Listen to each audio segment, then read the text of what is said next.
More money! Working, boss! Yeah! That's what you get!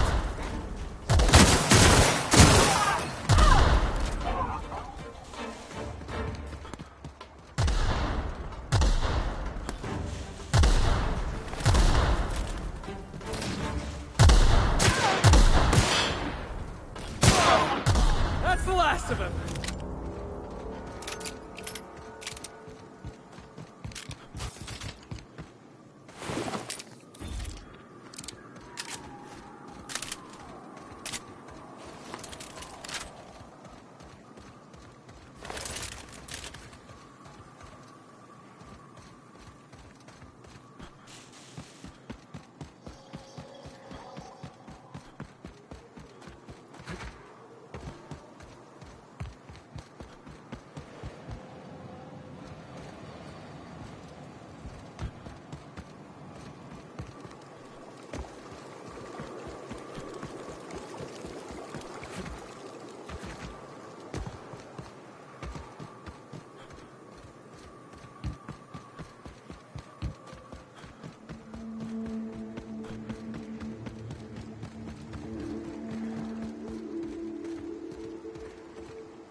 In it, you'll find everything you need to know about Graham, his Philosophist truths, and the Iconoclast way.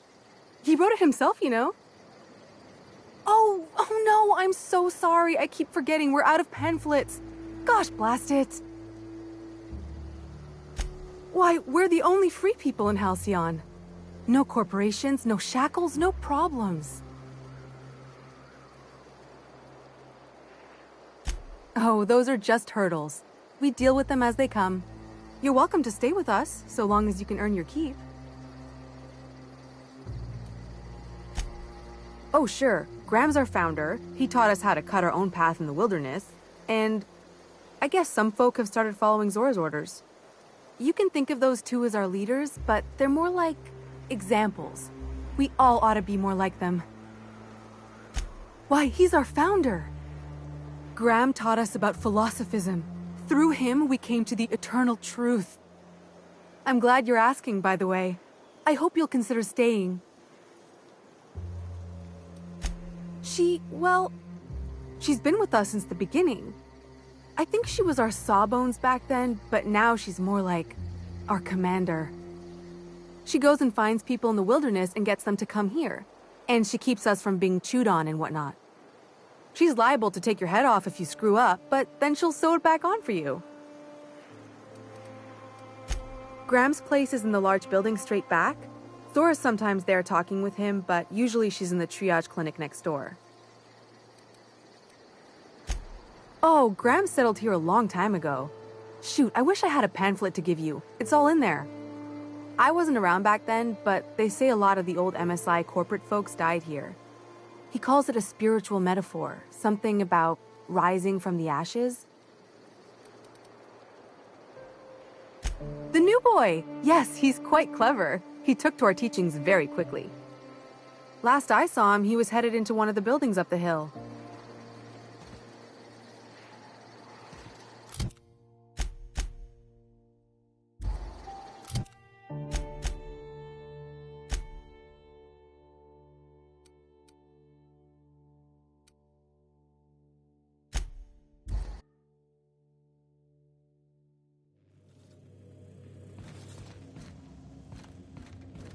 To return in one piece, Captain.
Look, you can tell Catherine the new shipment will be ready when it's ready, all right? She's welcome to come up here and pack boxes herself if she's in such a hurry.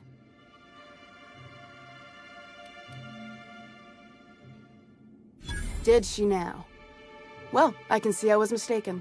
Because if Catherine really had sent you, there'd be a lot more expletives in your message. I hope you can forgive my temper.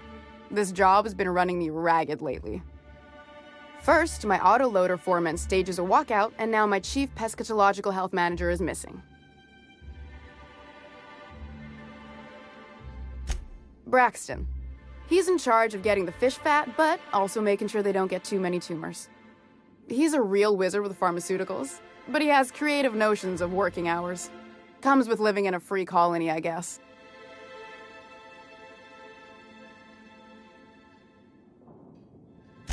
That he's got his load on and I'm stuck covering his shift? That's... wow. I sure feel like an ass now.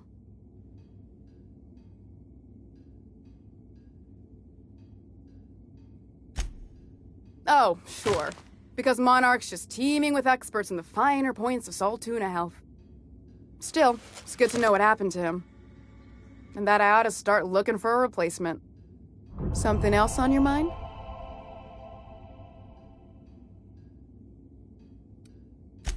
Sublight boss out of Fallbrook. Handles most goods that come in or out of Stellar Bay. Has a mouth like a Ground Six spacer. Caleb Herrick.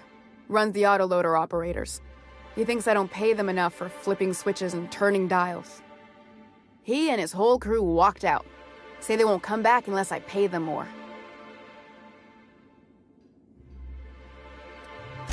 Because we've got a budget, all right? And in case you haven't noticed, MSI doesn't exactly have a lot of spare bits on hand. Not on Monarch.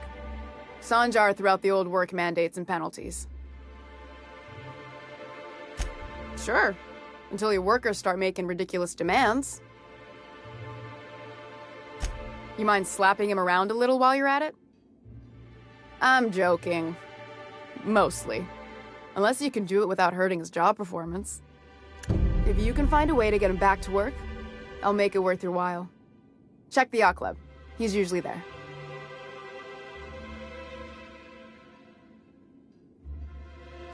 Unless you're here to tell me he's agreed to do his job again, I've got nothing to say.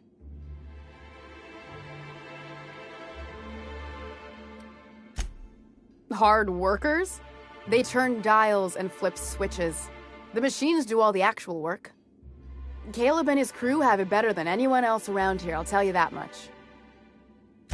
I don't have the bits for it, plain and simple. Besides, if I make an exception for him, I gotta do the same for everyone. She's principled, in at least this area. I will begrudgingly give her that. Thank you. I think. If Caleb wants to keep this job, he'd better get back to it. I'm about ready.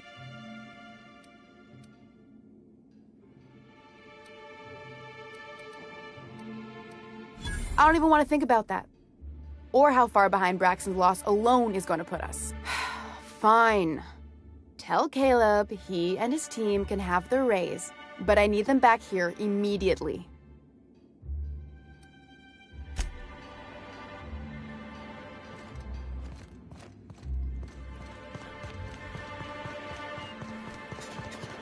I hear those rich people in Byzantium pay a handsome bit for wrapped musk. Bet they also pay to make it stink less. Supposedly it makes you more attractive for, you know. Hey. Trust me, no one's going near you like this.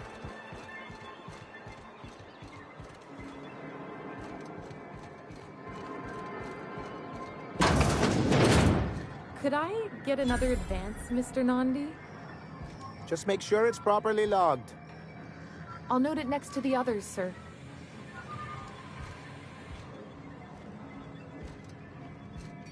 Well, new business turns up at last.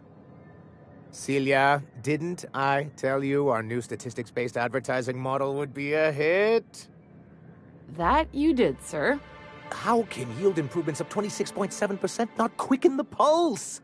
How can 32% cost savings not moisten the loins? You've often posed these very questions. Clear my schedule. This newcomer has a meeting with me.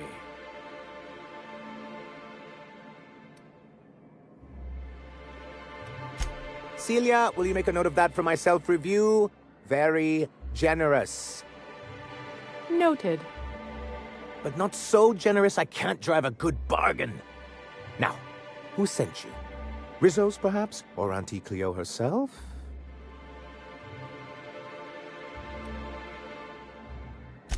What a charming notion. One doesn't meet many free spirits in Alcyon. Not outside Tartarus prison, anyway. Forgive me, I'd be positively enraptured. Only, I take it this means you aren't here for Saltuna.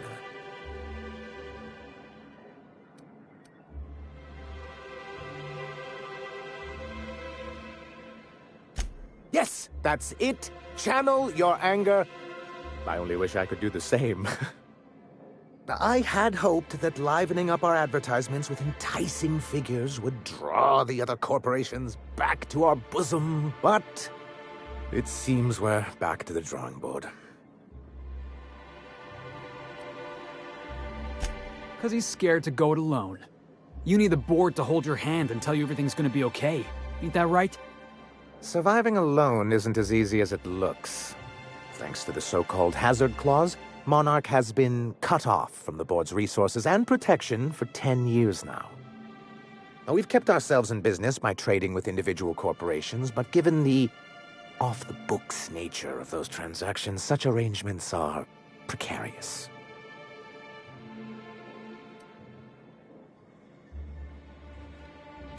You talk like Graham. Can't imagine why you'd sneer at the notion of a free colony. Could it be because you're an agent of the establishment? I used to be young and idealistic too, but you can't run a city on high-minded ideals. Exactly. Intellectualism fuels the train to mankind's future, but the tracks the train runs on are forged from practicality. Sounds like something out of the chairman's own notes, Vic. Yes, it's as though the good vicar has plucked the very words from my brain. Well, Mr. Nandi here has a rather ingenious plan to get MSI restored to the board. On our terms, mind you. Are you out of your mind? You can't just go crawling back to your old masters. Well, we can't continue to subsist like this either. And if our advertising scheme hasn't borne fruit, then perhaps it's time we took matters into our own hands.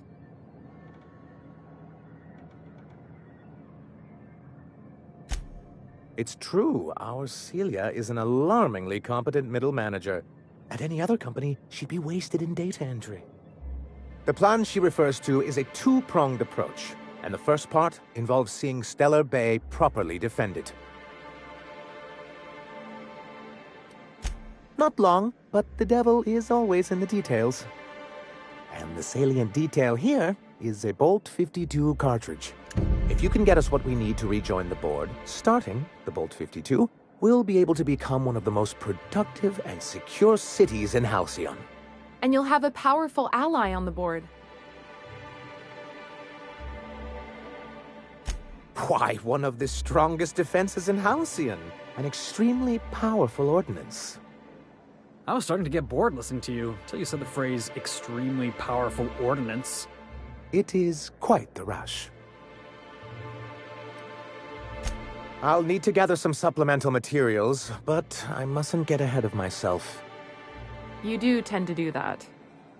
The Bolt 52 will be in the old arms building southwest of town, which used to be part of Stellar Bay before we had to move our walls in. And these days, it's overrun with marauders and raptidons.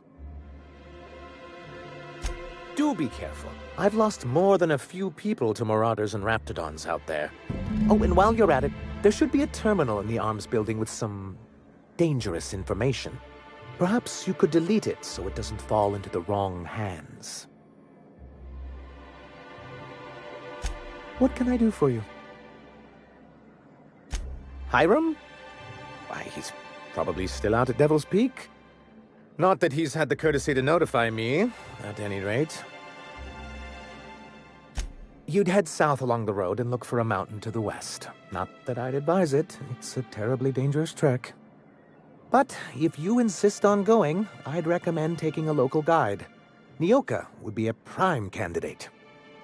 If you can keep her sober.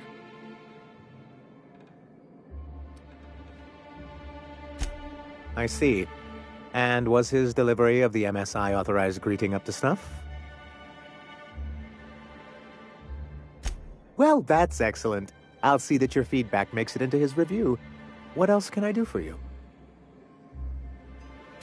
Then it's good that I keep such meticulous notes.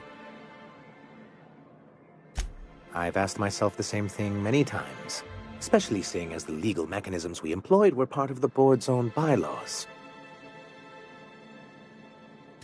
Not intentionally, though that's technically true. For many years, this planet was home to as many corporations as Terra 2. But back then, it was known as Terra 1.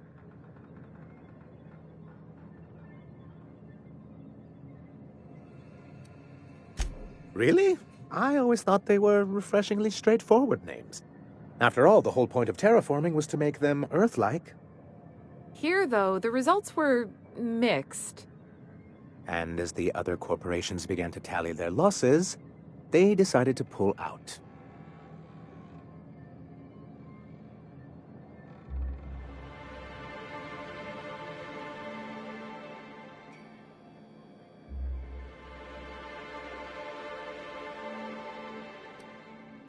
Our leadership at the time certainly wanted to. And how did that work out? Most regard Monarch as a lost cause, but there were others of us who saw an opportunity. The chance to improve working hours and conditions, to reform MSI from the ground up.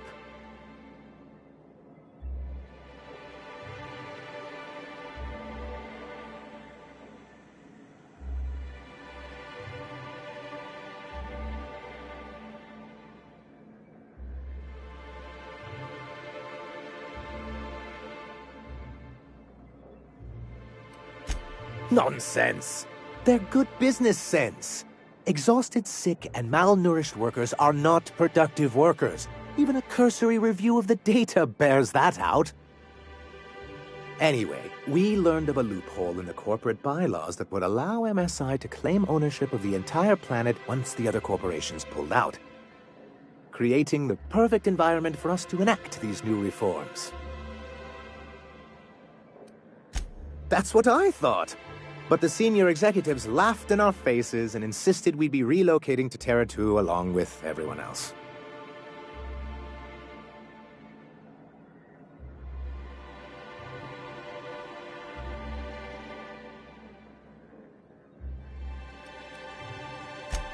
Many of us chose to stay behind. And as the most senior executive remaining, I ended up in charge of what was left of MSI. I moved forward with our planned reforms, as well as our strategy to assume ownership of the planet. Yet not long after I renamed it Monarch, the other corporations dislodged us from the board and began an official campaign to paint us as lawless savages.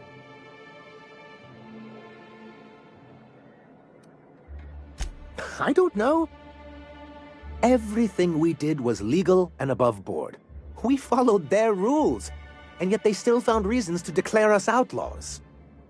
Your first mistake was expecting the board to cut you a fair deal. I understand the sentiment, but if we can't rely on some sort of framework, then what do we have? I do think there's something useful in a governing body like the board. Something that keeps us from anarchy, but I dearly wish it functioned differently.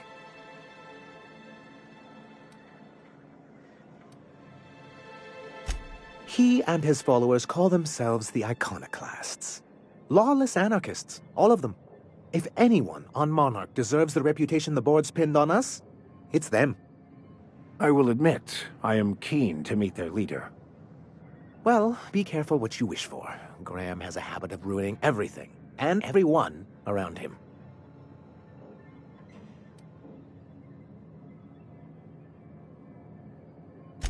I'm trying to build something here. They only want to destroy things, and they risk ruining Monarch for all of us. It isn't just that they drain our people and resources. Every radical act they commit cements Halcyon's image of us all as destructive rebels, and pushes us further from the rest of the colony. So, what's the downside? Shall I begin with the supply shortages, or the subtle but constant threat of annihilation? He's lucky the board doesn't take him seriously enough to keep more than a few UDL gunships patrolling Monarch.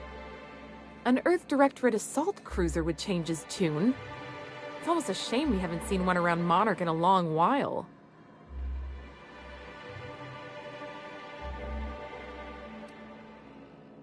It's a legal provision that gives the board the authority to cordon off any planet or location that it deems dangerous. A necessary evil for the greater good of society. That's exactly how the board describes it.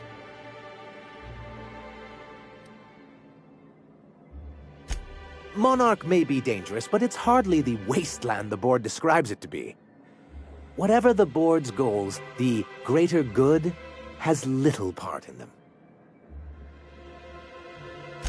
Why wouldn't anyone? They own nearly all the resources and infrastructure in Halcyon. Yeah, and once you go back to him, he'll own your dignity too. Without the board, chaos would overtake the system. Working within the established order isn't a principle to snub one's nose at, Captain. To be on the board is to be part of the colonial community, and being cut off means slow strangulation.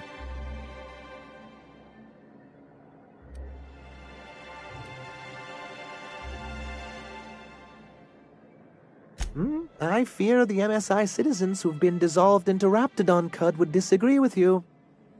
If membership on the board can ease our hardships and provide us with opportunities, then that's the path I mean to pursue. Besides, I'm hopeful that additional leverage on our part will allow us a more equitable relationship.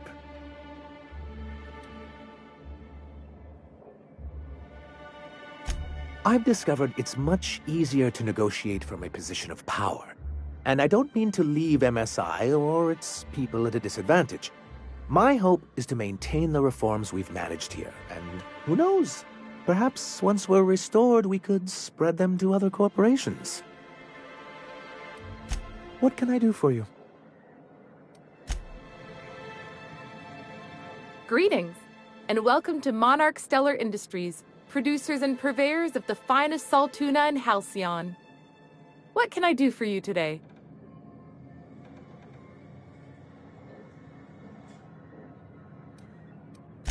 Not at all. Mr. Nandi treats us all right and pays us well.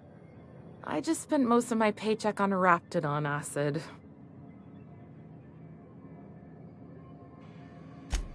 Laws, no. Sometimes it's canid teeth, or a mantis worm wings. Whatever Sebastian has in stock, really.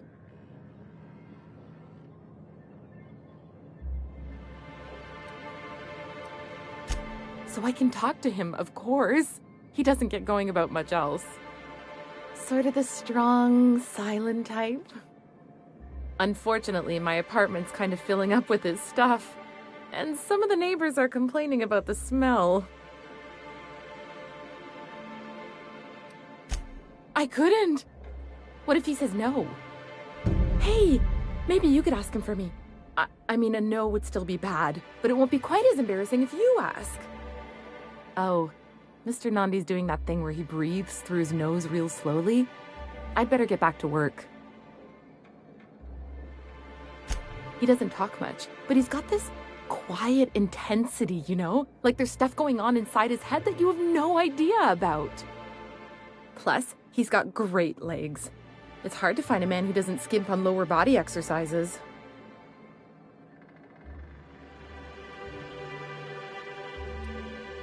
Not in Stellar Bay. Everyone else who isn't taken either smells like salt tuna or they're my boss. Besides, a man with a good smile and a proportionate upper to lower body ratio isn't something to pass up.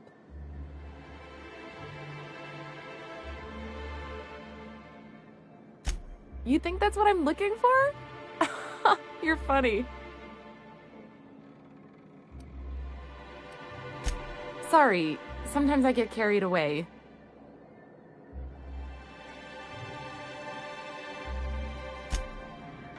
Have you talked to Sebastian yet? What did he say? You know, sending you is the first bright idea I've seen from that man, because I told him to stop bothering me about it a week ago. I still don't know anything about it, but if you want to help him, Velma's the one to ask. She's in the warehouse. But I'll warn you, Grim wore her patience thin a long time ago.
Caleb's doing the talking.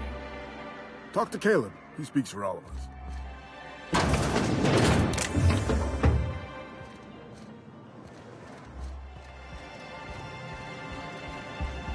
So, Vic, what was it like in prison? I don't like to talk about it. Was it run by Spacer's choice? What part of I don't like to talk about it do you not understand? Is it the don't? Because it can't be the talk. I bet it was a Spacer's choice prison. Did you taste the freedom? It baffles me why the captain puts up with your willful idiocy, Mr. Millstone.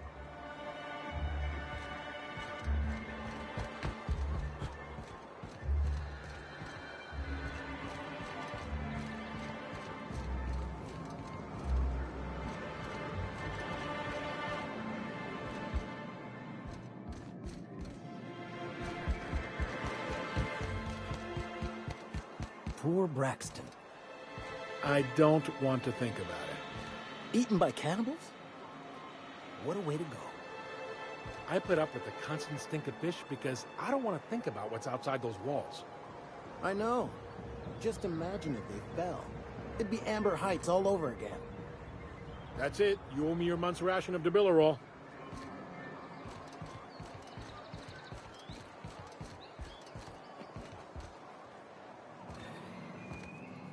Come to share a secret with Auntie Abigail?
New face, huh?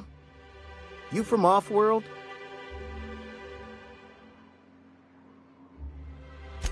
A ship captain? Well, I'll be. Here, let me buy you a drink. Consider it an MSI welcome.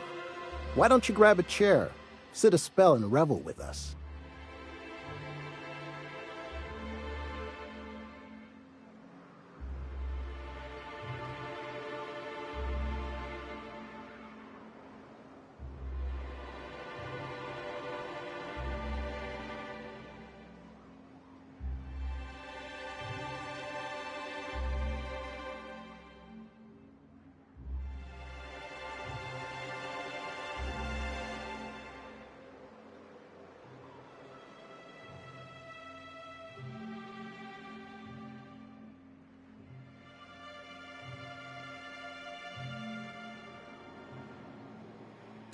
Sure thing.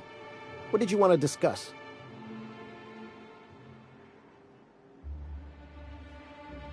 How'd you manage that? Wait, never mind. If I question it, it'll turn out not to be true. Besides, I never follow how you got Velma to part ways with a bit card of her own accord. Here, take this as compensation. It ain't a lot, but I hope it shows how much we appreciate all you've done. Now me and my friends here better get back to work before Velma blows a fuse.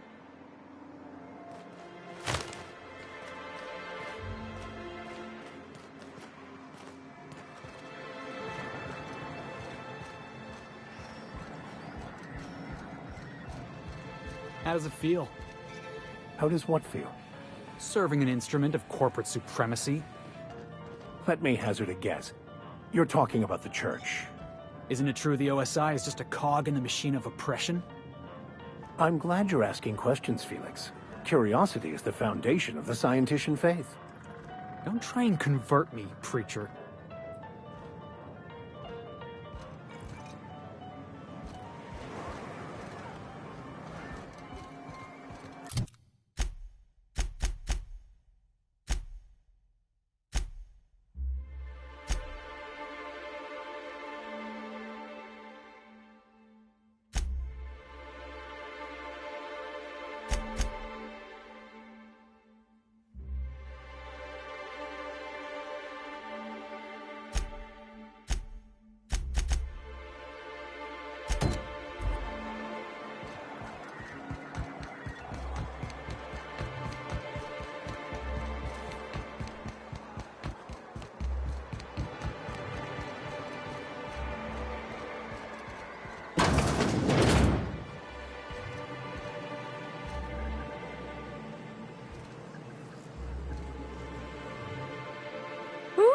you're the new face. Wow, you must be up on all the latest tossball games.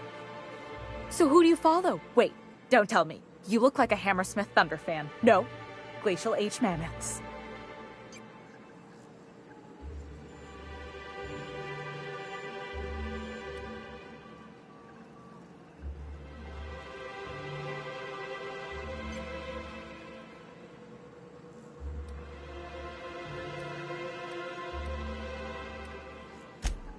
Aren't they just? When I get to worrying about the marauders outside, the raptidons chewing at the walls, I just turn my transceiver up to drown it all out.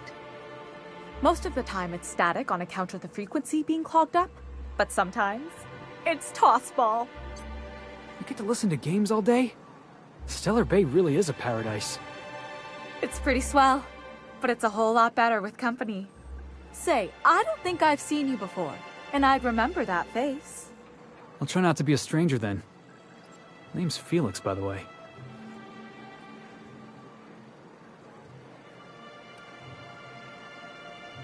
You should stop by more often.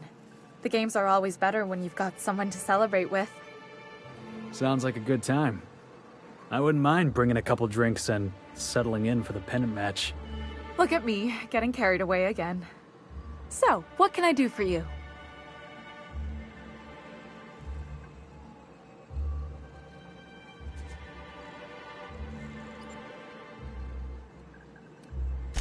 Graham's always filling the airwaves with his propaganda, like it's done him any good. All it means is the tossball games get to us in fragments. Makes them real hard to watch.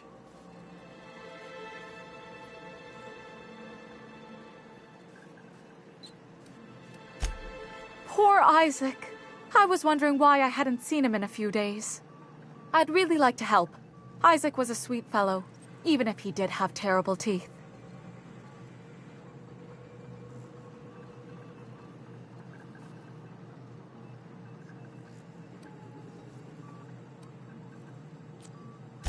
They were pretty distinct.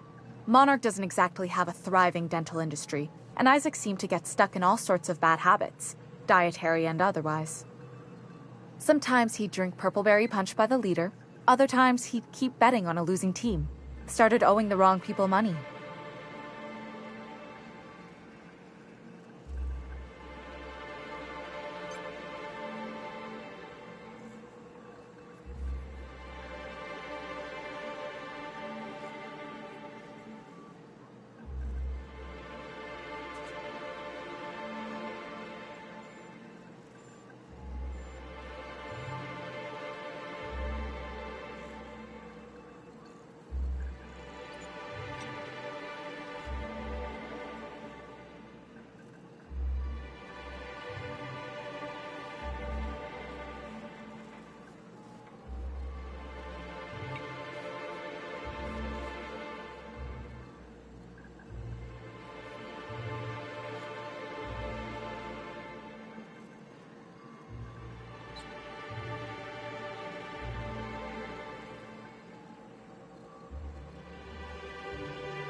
I don't know for sure, but I saw Elijah and his buddies pushing Isaac around. They're hooligans from Fallbrook. They sweep into town, drop supplies off behind the warehouse, and spend the rest of their stay getting rowdy over tossball games. They usually loiter in the alley behind the yacht club. They're not allowed in the bar anymore. I bet you anything Isaac ran into trouble with one of them.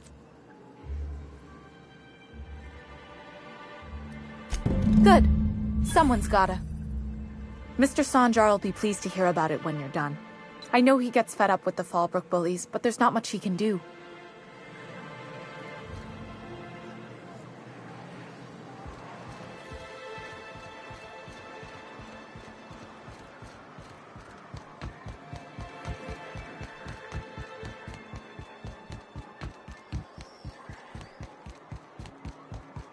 What are the chances of all the times and places we could have been born? Yeah. We're here, light years. You know what your problem is, Vic? Other than being called Vic? You scienticians got no imagination. That's your problem. I've imagined you being quiet. It was a nice daydream. Everything always goes according to plan, right? Ain't that what Scripture tells you? Scripture also tells us to exercise patience in the presence of the young and the foolish. But I repeat myself.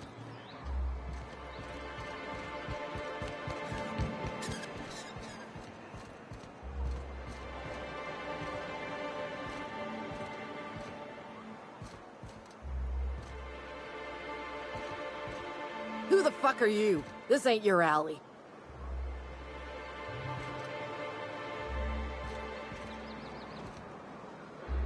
Hey, what are you doing here? This is our secret alley. Berta already pissed by those crates to market.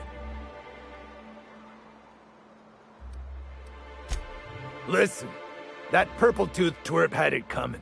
Not that anyone has proof. And not that it's any of your business. Oh yeah? What are you saying exactly?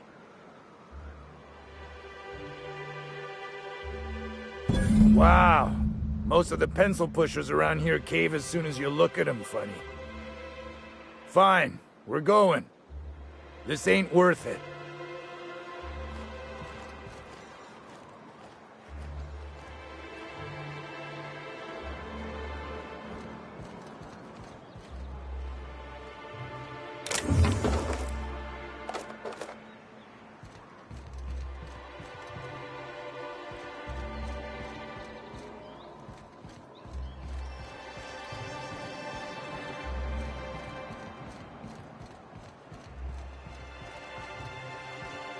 Any news, Captain? Have you found my little boy yet?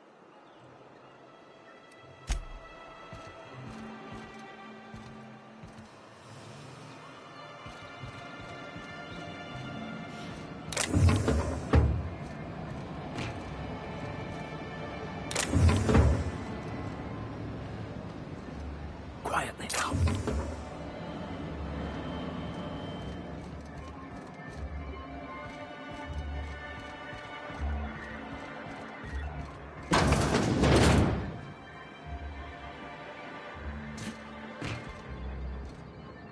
A fine day for business, isn't it? Anyway, what can I do for you? But that's terrible. What happened? I'm glad to hear you've dealt with them. They've been causing quite a bit of trouble around town. I've been consumed with other matters of late, but I would have dealt with them. Eventually. Of course I would have. Still, your intervention in the matter is much appreciated. Please consider this payment for your services.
Velma seem out of sorts to you?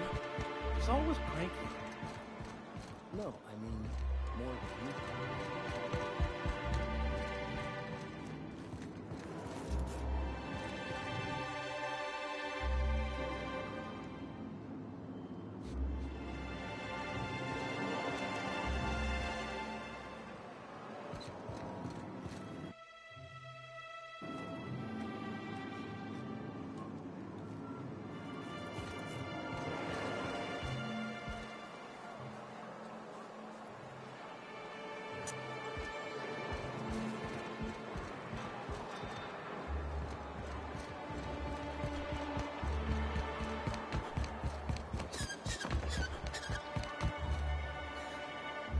We're not used to outside help around here.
I'd give you a friendlier welcome, but I'm up to my elbows in salt tuna guts. This again? I swear, this is the last time I contract for any special requests. You can tell Grimm his poster came in. You can also tell him I got a better offer for it. So now it's going to Nell. That about cover it?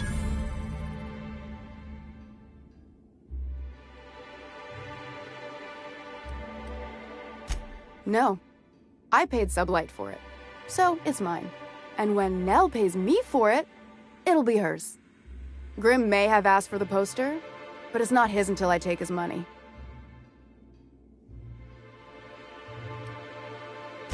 It's staying locked up in my office until Nell shows with her money. She runs the betting parlor across the way. Nice professional lady. I never did catch her name. She seemed real friendly. Nice hair, slightly oblivious. You must be the infamous Felix. Yeah, Nell's good people.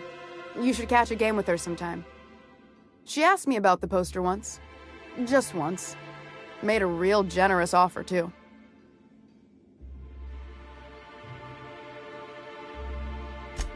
Damn right it is.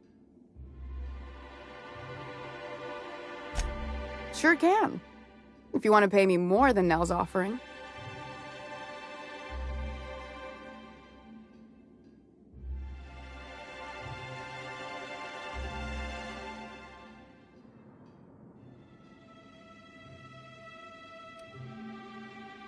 Fair enough. The damn thing's been a headache anyway. Take the poster then. And if I never hear another word about it, it'll be too soon.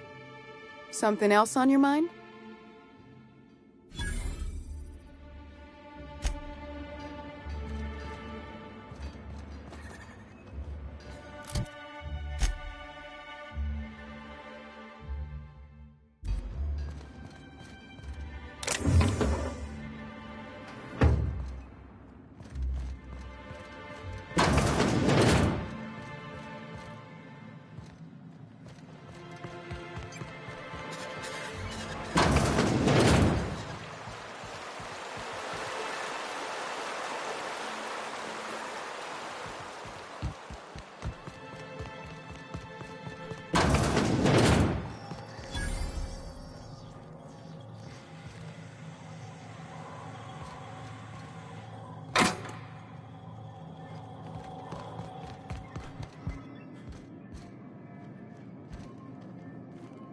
Poor Braxton.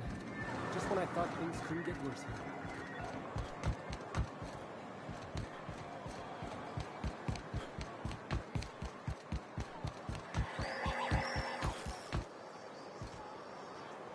Have you had time to check on that poster yet? I keep wondering if it's come in.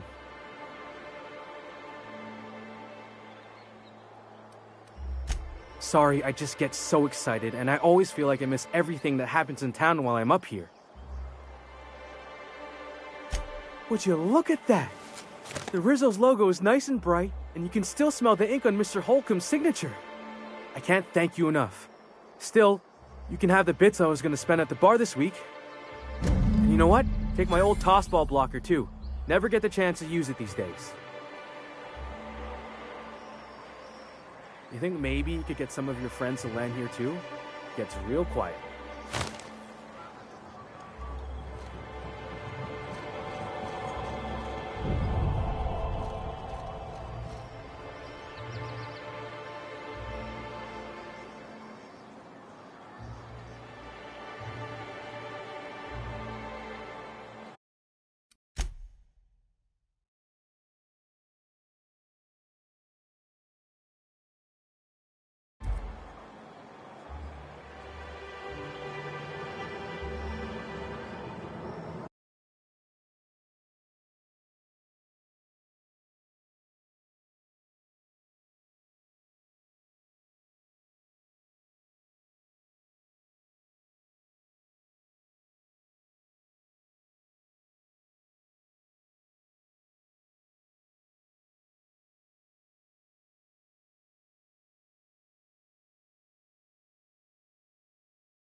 You're back.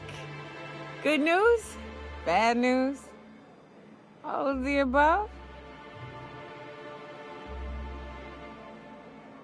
More or less dangerous than a steady supply of alcohol. Give it here. Whew, that hits the spot. Right in the, oh, no, there it is. There it is. Yes. We're in business. Let's go.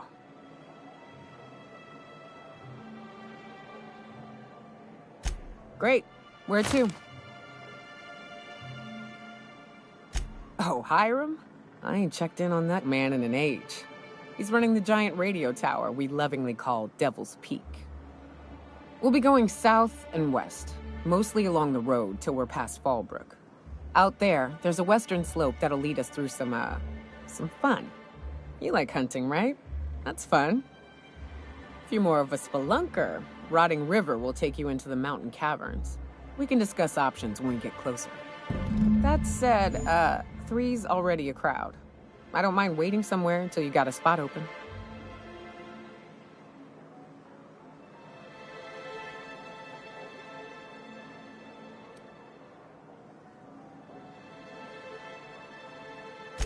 Long as you've got my back, I'll have yours. Welcome to the Unreliable Crew. You look like a preacher. You a traveling vicar? In a manner of speaking. Stellar Bay had a vicar once. He took it upon himself to convince Graham's folk to come back to the corporate fold. Kept making the trip between the city and Amber Heights by foot. Kept getting himself into all sorts of scrapes. Day came when I found a book of his in the middle of a rapt encampment. And still gripping it, too. The plan unfolds as the plan unfolds. To vicar and layman alike.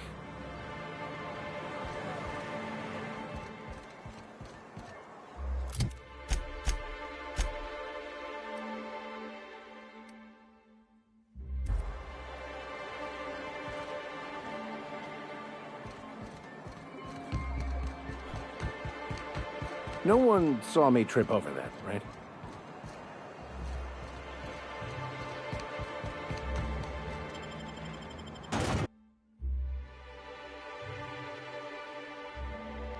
Can we talk?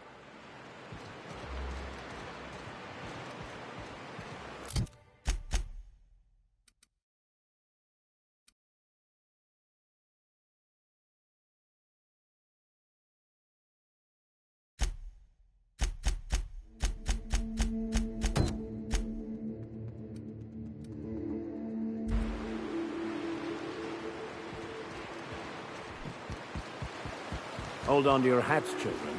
This ride is about to get ugly. You'll get used to it. Give it 10 or 15 years. I have your back.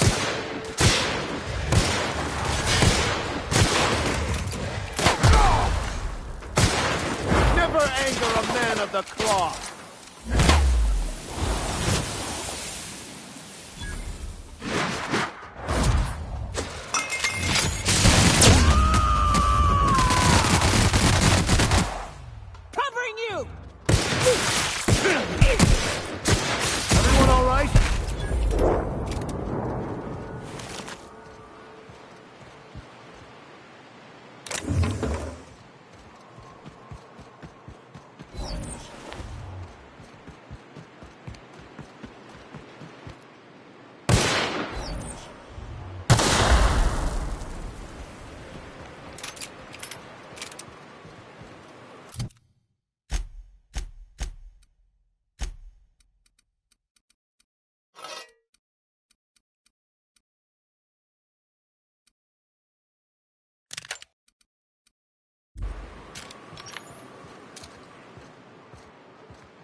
Careful.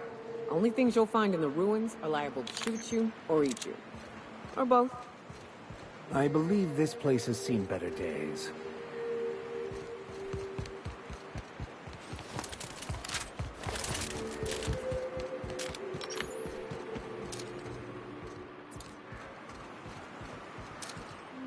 Here we go!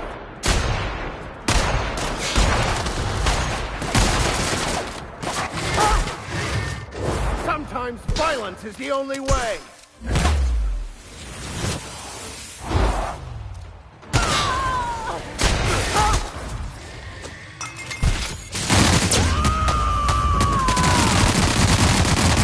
To shreds, you say?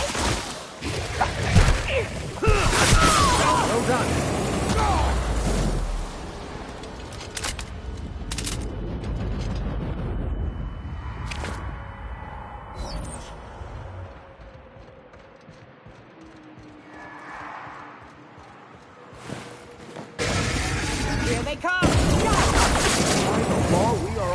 unstoppable.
I wonder what's... Incoming! Go!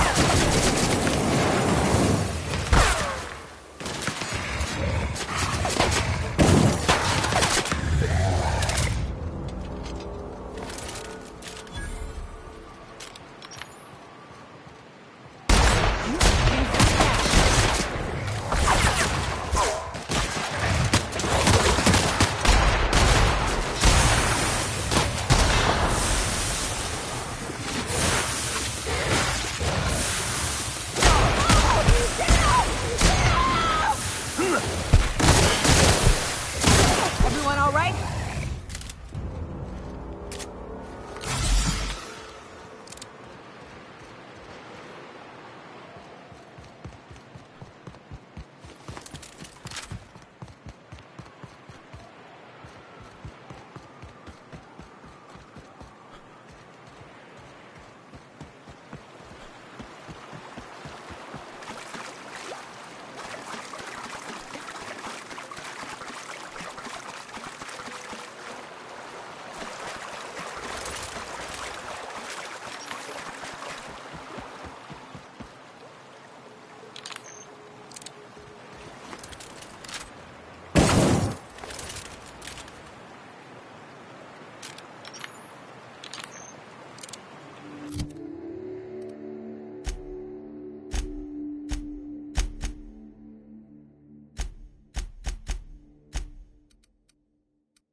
Incoming, Captain!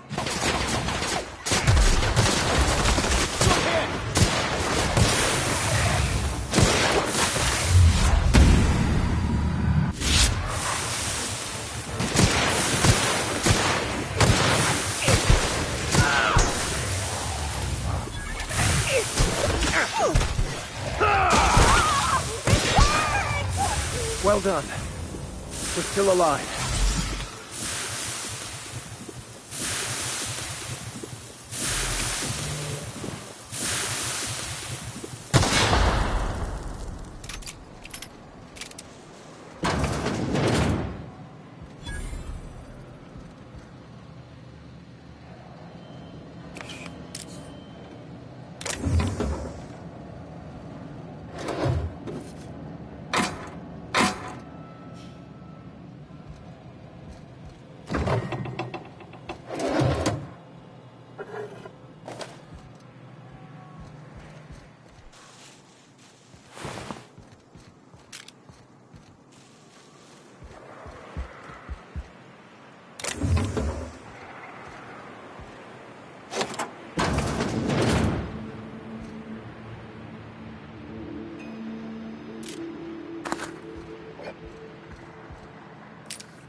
Captain, let's talk.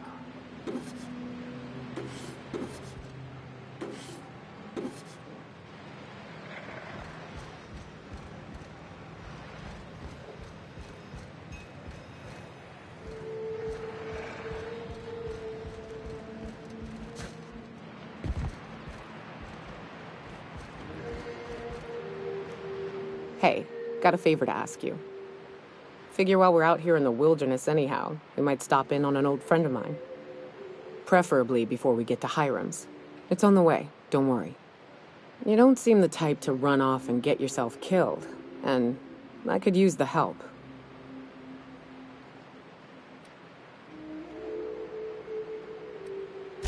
I'll be upfront with you. I hate asking for help. I hate it.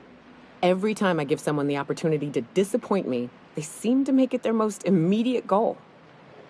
But this, what I'm thinking, it's dangerous.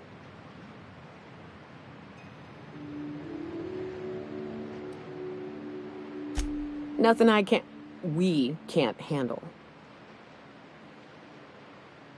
I used to run with a band of hunters. Friends. 6 of us. We were on Monarch when the corporations pulled out, and we helped a lot of people pick up the pieces. I haven't seen 2 of them in years, and the rest I know to be dead. I'd like to gather their effects and bury them all in the same places, like the family we once were. I saw it happen. Hell, one of them was in my arms at the time. His name was Hayes, and he's our first stop. I buried him a ways from our encampment. I'll show you where he rests. He had a medallion in his effects. That's what I'll bring home to Barry. Then we find my 2 lost trackers and bring them home. A long time ago, we built an encampment in one of Monarch's cave systems. Trouble is, a Mantiqueen showed up and kicked us all out. If we can find Rebecca and Anders, they'll know how to lure her out. Then, we kill the bitch and bury everyone's medallions together. Oh, yes. I can't wait.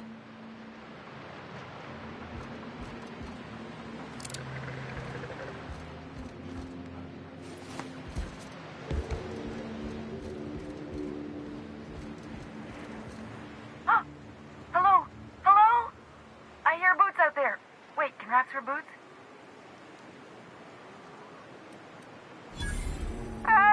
Get away! Oh, thank the Eternal. I'm Huxley. Hux if you're lazy. I'm stuck. My friends and I were scavenging here, and a Mantiqueen showed up. Then Raptidons. It was a void-blasted mess. I ran in here, and, now the door's locked. Little help?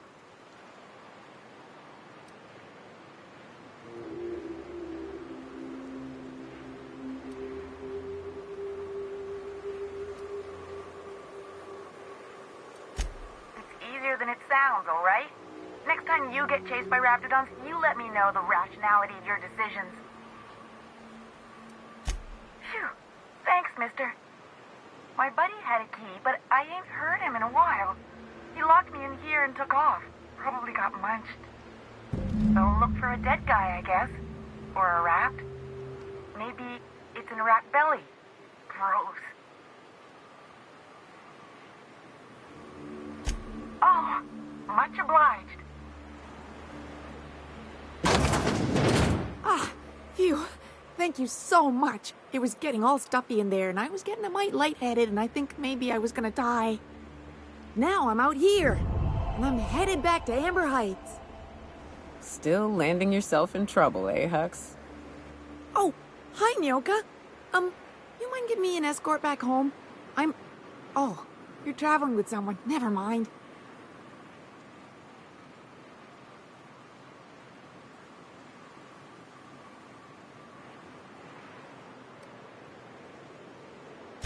But I ain't got nothing on me.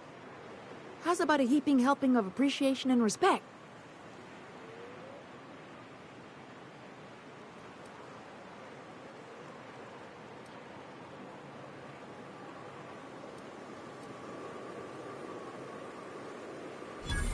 Ah, shit. I wouldn't have agreed to be saved if I'd known that. All right, here.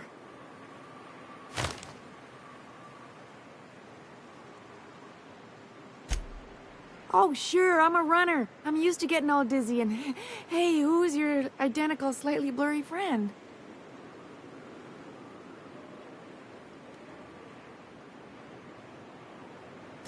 Thanks a lot, mister.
Good old Stellar Bay.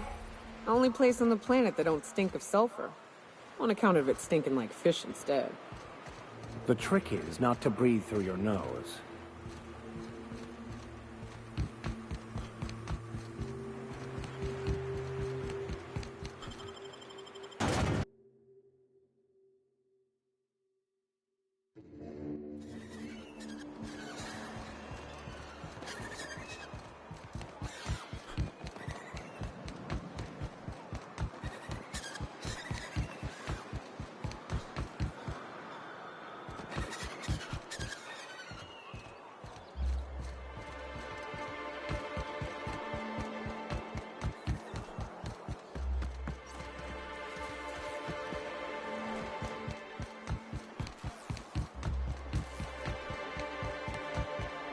Smells like wrapped in here. Oh, it does work. I bought some husbands of that to cover up the saltina smell. Trust me, this is worse.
Trying to get us all.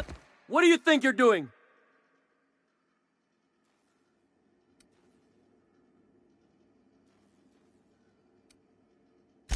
You know, you made a real generous argument.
I don't mean to judge, but are you ever sober, Miss Remnorine Wentworth?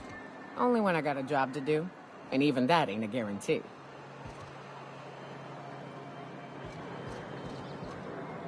Hello, stranger.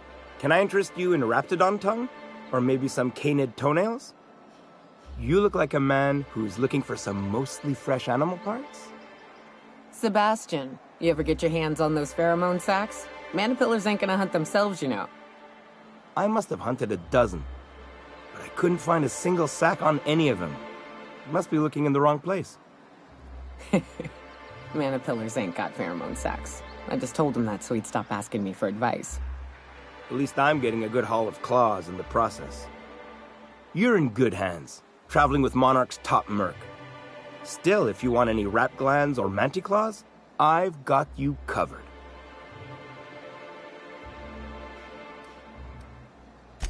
I don't know. Celia usually buys whatever I have, and Mr. Pickett seemed real interested. So I thought maybe I was onto something.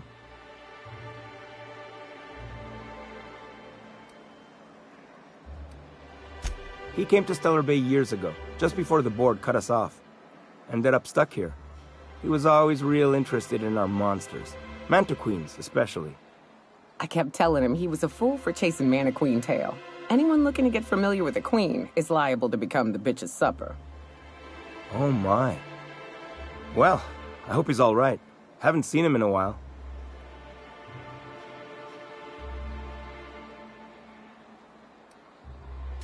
Who wouldn't be?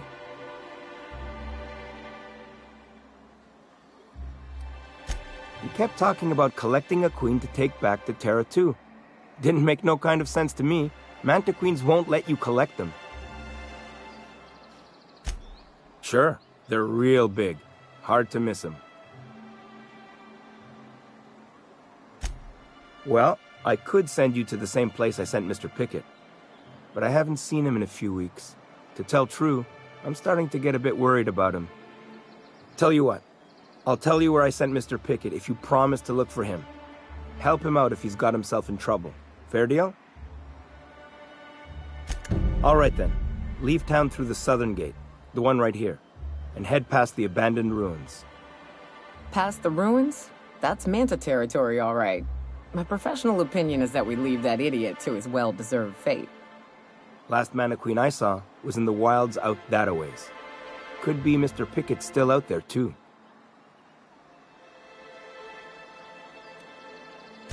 Huh. I haven't seen her in a few days, but I've been meaning to ask her how that Raptidon acid is working out. I hope it's working okay, because no one else really seems interested in this stuff. Wait, I see what's going on. She put you up to this so she could get a discount, hmm? Don't get me wrong. I'd like to give her a discount. She's a real fine lady. Always talks nice and slow, so I understand. But if I give her one, I won't hardly make a bit, on account of no one else having any use for Raptidon tongues.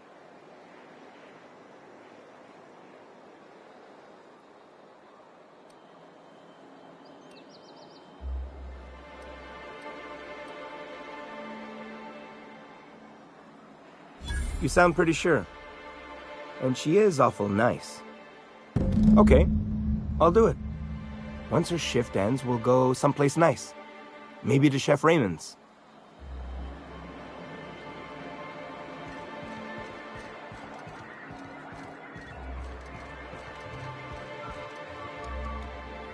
Have you talked to Sebastian yet? What did he say? Okay, but how did he say it? Did he sound excited? Or like he was just agreeing to it? Was he like, yay, a date with Celia. I've secretly been waiting for this. Or was it more, sure, I don't have anything else going on.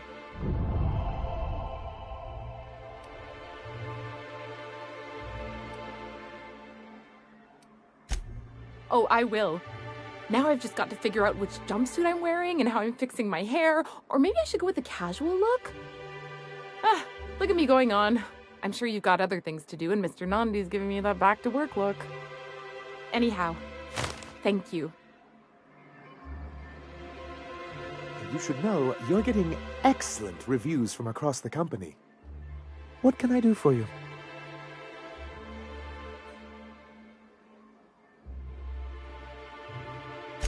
You weren't supposed to look. I asked you to delete it.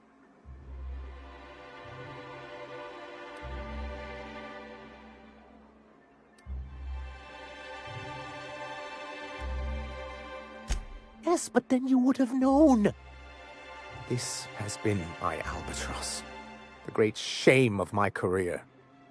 I give MSI everything.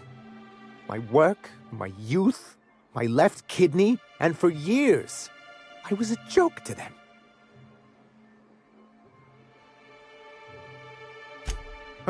One of the executives required a transplant.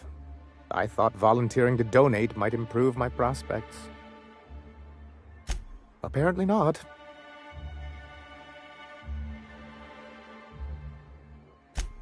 In charge of a scrap heap of a city, abandoned by the board and surviving only through the hypocrisy of our trading partners.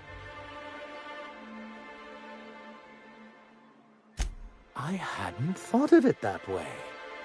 But perhaps there's something to that. Thank you for that. Was there something else? Oh, yes. I'm going to be up all night with this. All those blanks waiting to be filled, boxes waiting to be ticked. Try to control yourself, sir. Have you any idea how powerful this is? Corporations have been toppled with less.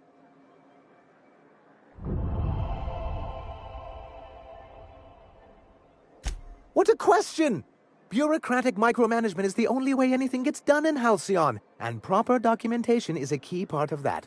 For our part, a bill of liquidation/transfer Form 52 will protect our holdings on Monarch by temporarily assigning them to a pass-through entity once we drop our bomb on the board.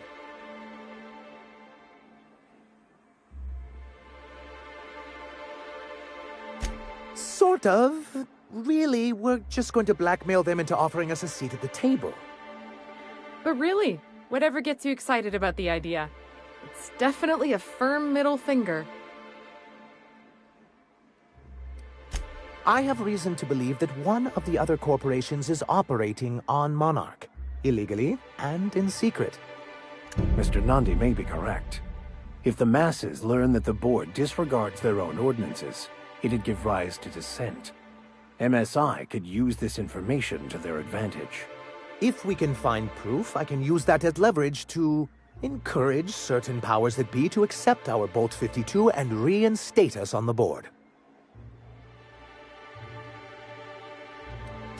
If someone is operating here, then Catherine's almost certainly supplying them out of Fallbrook. Perhaps she could be convinced to tell you where they are.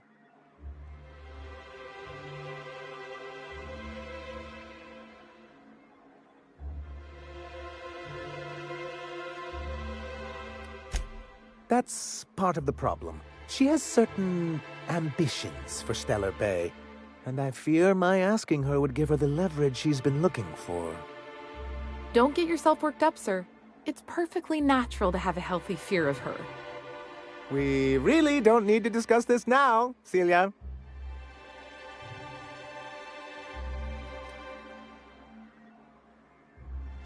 Once you, subtly work out where this corporate facility might be, bring back proof of its operation.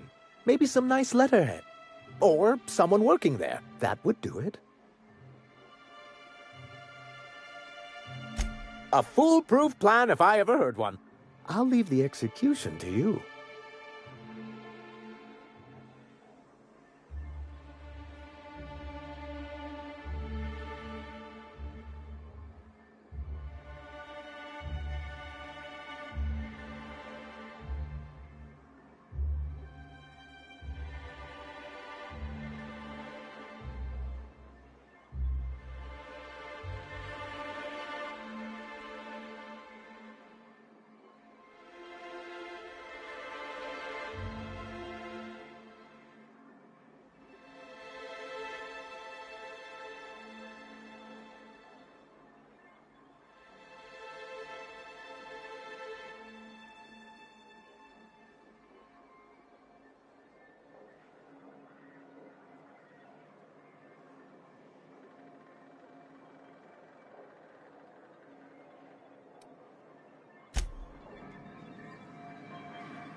A vicar, huh? You a true believer, or do you just like the tithes? Why, that's borderline offensive, Ms. Ramnareem Wentworth. Of course I believe. The tithes are merely a well-earned bonus. I met another believer once. Pushy type. He thought he'd been left behind for a reason. Thought he'd find some kind of cosmic truth in the wilderness.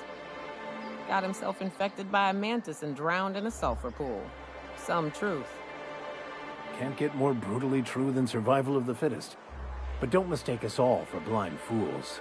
Intellect plays a large part in who stays among the living. Glad to hear it.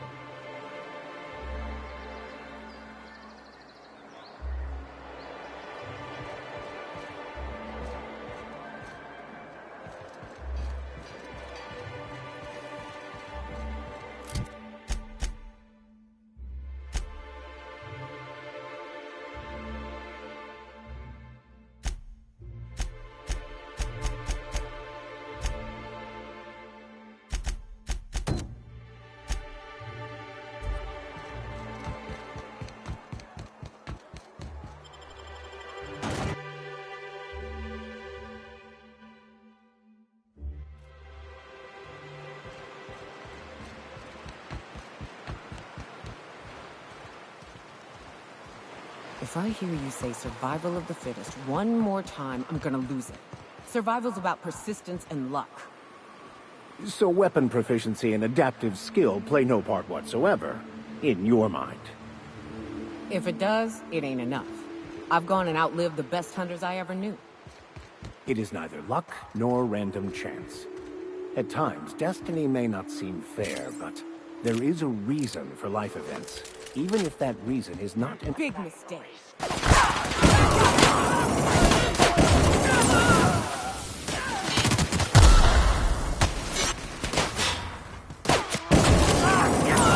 were destined to prevail.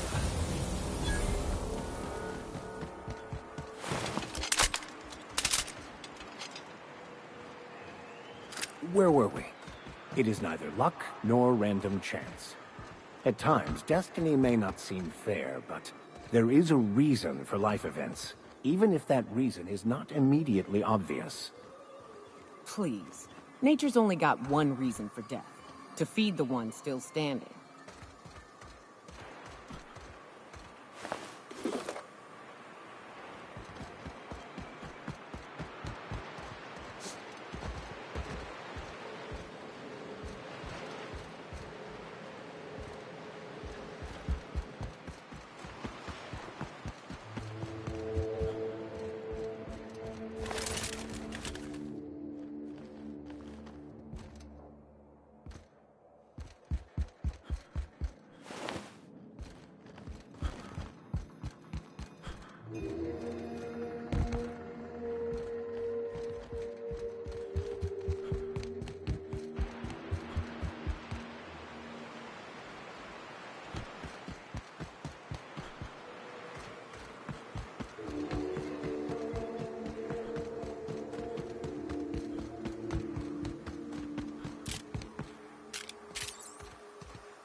I've had quite enough of you!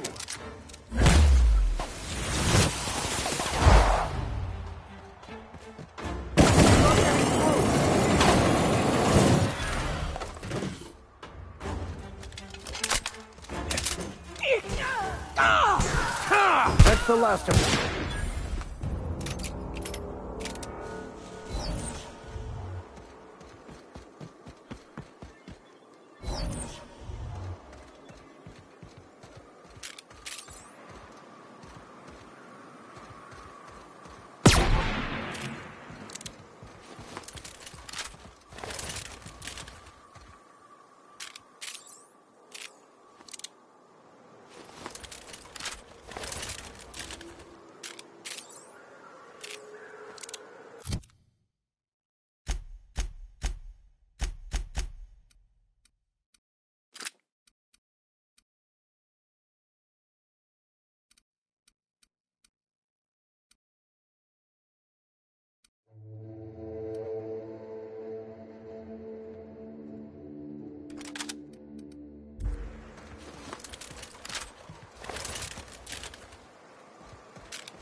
with us!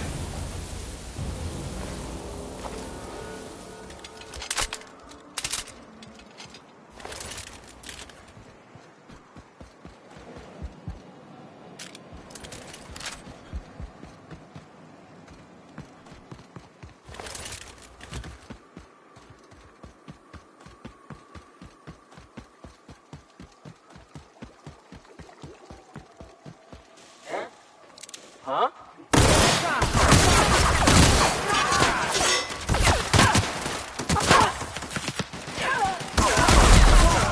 No!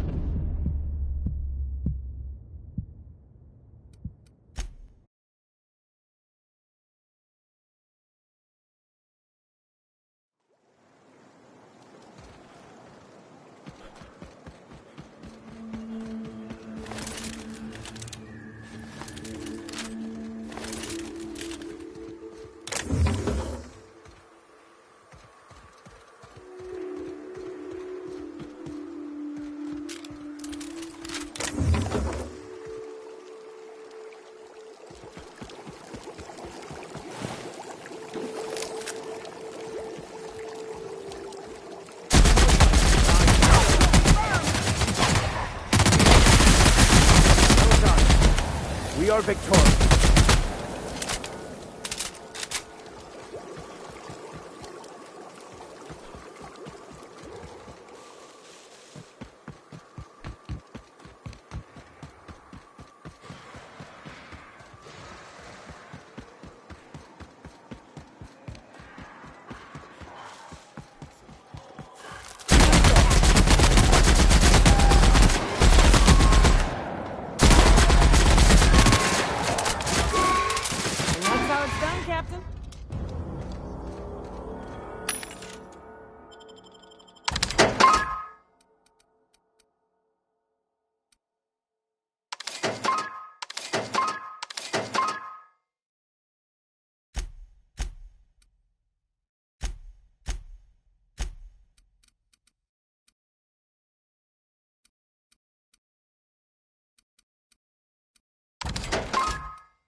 never see us.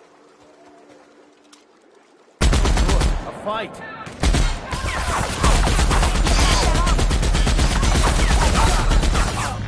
Get up!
Here's a little trick I learned in prison.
This is new. Way the edges are burnt. I guess people did this, not the wilds.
philosophists.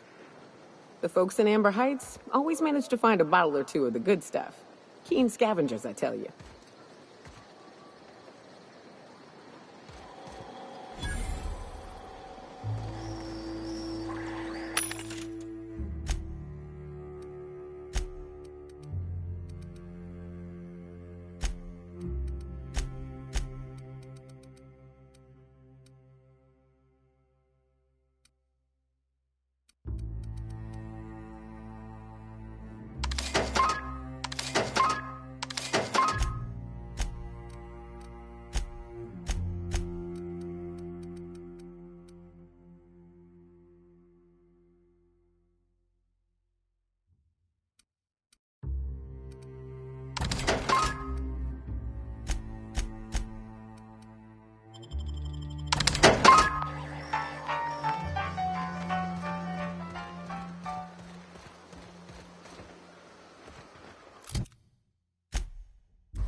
I wonder if Raptidons have taste buds.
So what's the plan?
I am in no hurry myself.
So what's the plan?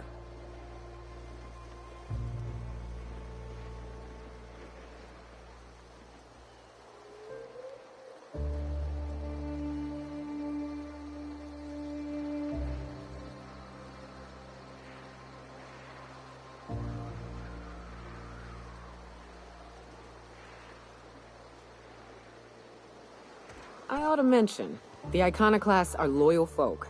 Treat them right, they'll do the same. Turn on them, they'll open fire without a second thought. Damned philosophists.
Might be we can melt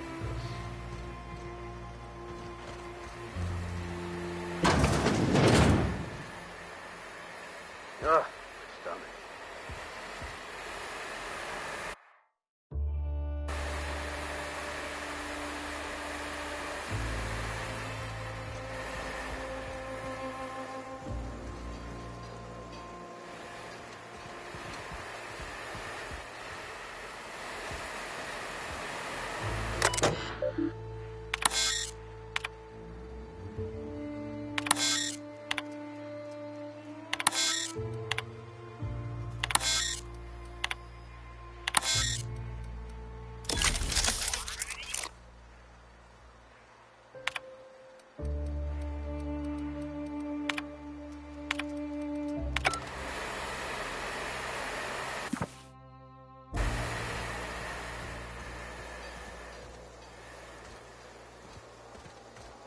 Get a whiff of that sweet sulfur air.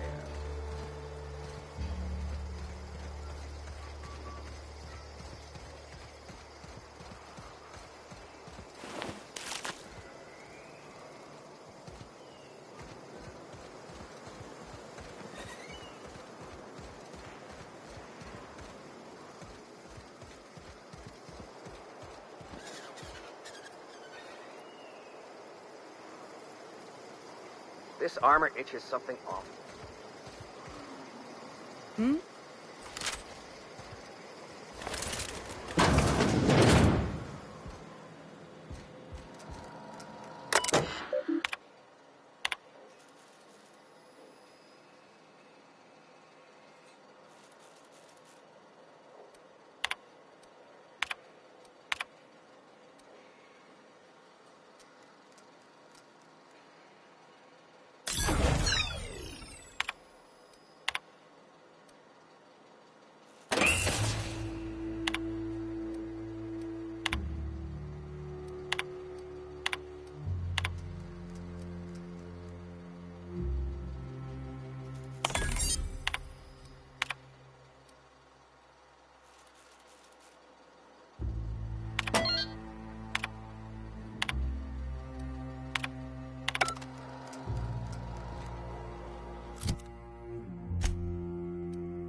Looks like I'm not the only new face around here.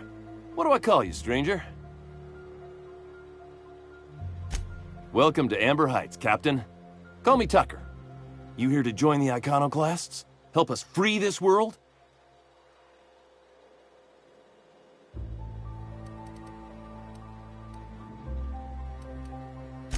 Why, from the yoke of corporate tyranny. It's what all us... We want You want to know more? It is. Just look at what a paradise... Only the vastly ignorant, such as one who has never even seen a picture of Byzantium. I've heard of that place. Graham once said the folks who live there are bound by chains they themselves... I am not a little boy. Haven't been one for decades, no matter what my mama wishes. I take it she's still looking for me? Had hoped she'd accept my decision.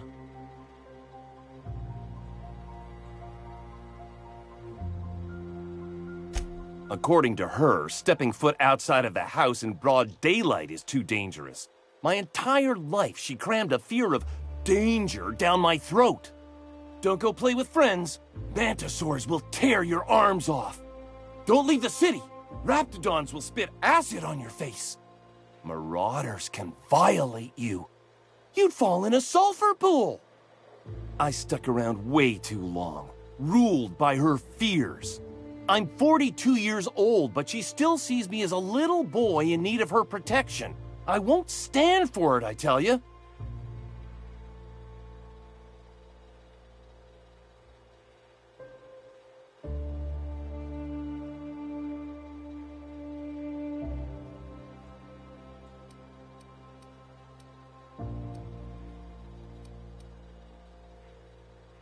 What in the nebula is wrong with you? She's an old woman.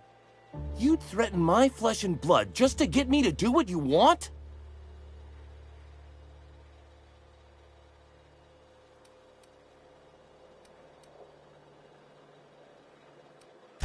You're real sick.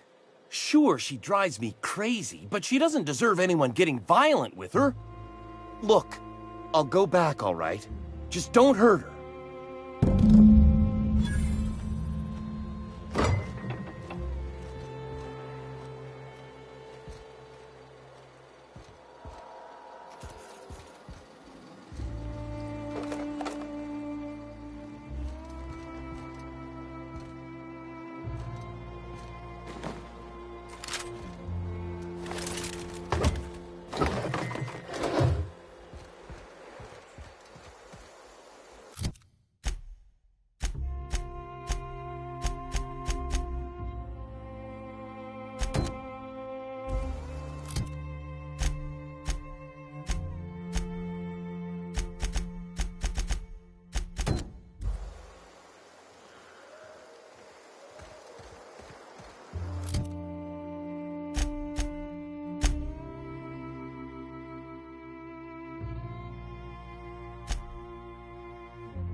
Never seen you before.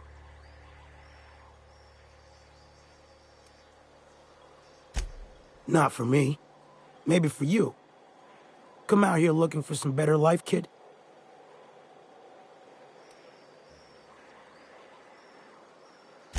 Bunch of corporate types from T2 flew in last month. Paid Sublight to bring them. After 2 weeks, all but one of them were dead. Raps, Mantis, Fungus, Storm, and that last fella, his brain broke. Nothing on this moon for nobody. There's a lot of heartbreak. A great many things. I'll tell you what. You want to listen to an old man ramble? There might be a job in it for you. I used to run with a squad of mercenaries here. Good folk. A fella named Lamont introduced me. Thing is, I ain't seen them in an age. Stands to reason they got themselves ate.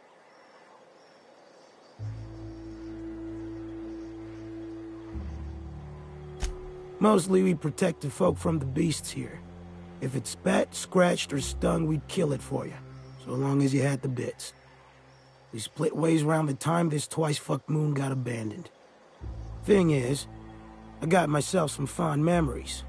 We had some keepsakes of ours we kept in a lockbox, and I've been thinking about seeing it found.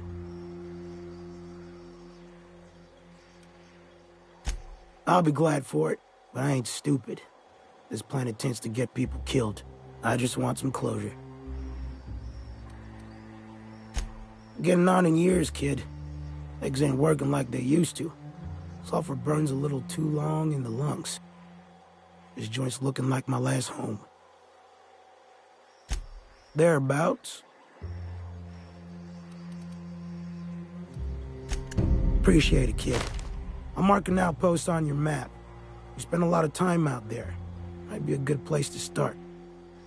Here's a key for the door.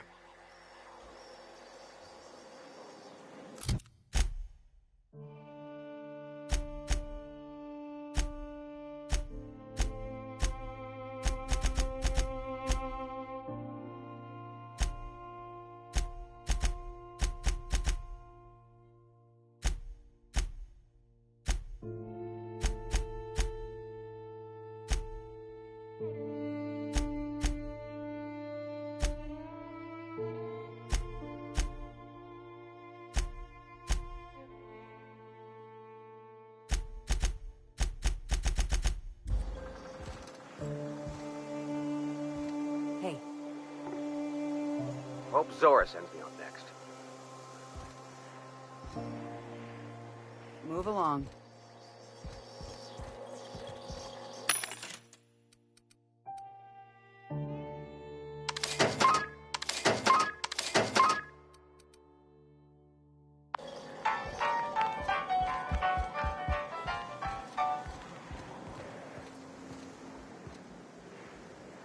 You meditate today? If not...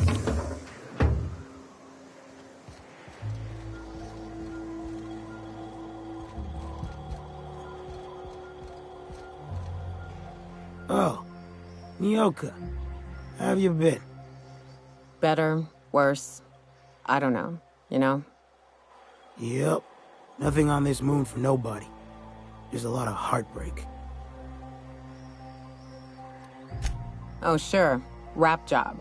Back before the corpse went crying back to Terra 2. Running with a different partner these days.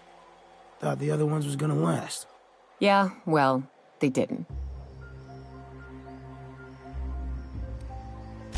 No one knows the Dustback better. Whatever you're paying, it's a bargain. Anyway, I had a herd of woolly cows back in them days. Then a pride of raps moved in and I had a lot less. Nyoka cleared them out. I was a decent shot. She was better. I'm lucky to hit the broadside of a Mantiqueen these days. It's pretty simple, kid. I sit at the bar, I drink, I mind my own business. That's it.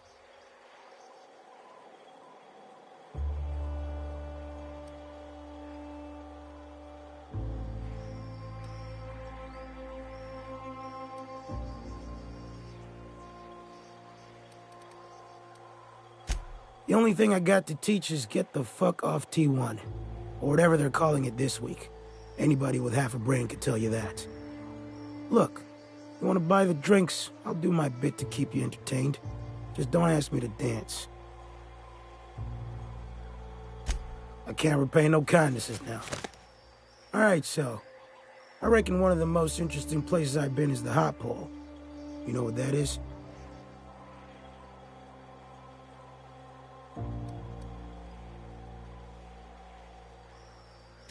Fair enough. This moon ain't big enough to rotate. It's locked. One side always facing Olympus, the other always facing away. Olympus might not be a star, but it throws off assloads of heat. Monarch's hot pole is the part that's closest to the gas giant. It's in the middle of this big mountain plateau. Volcanoes so high the peaks are in space.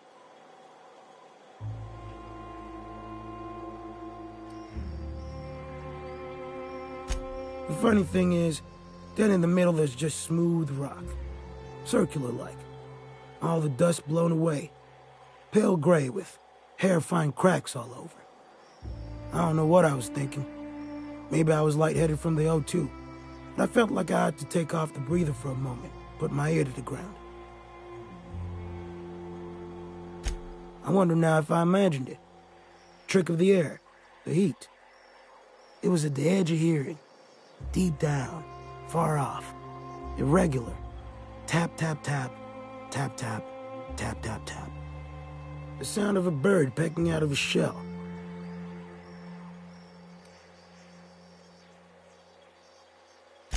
I don't like to tell that one sober. Get the shakes something fierce. When there's a groundquake now, I hold my breath. Because I don't know if it's Olympus squeezing us for gravity, or wings getting stretched. I won't decline it. So, you know about the ocean? It's where the monarchists keep their salt tuna.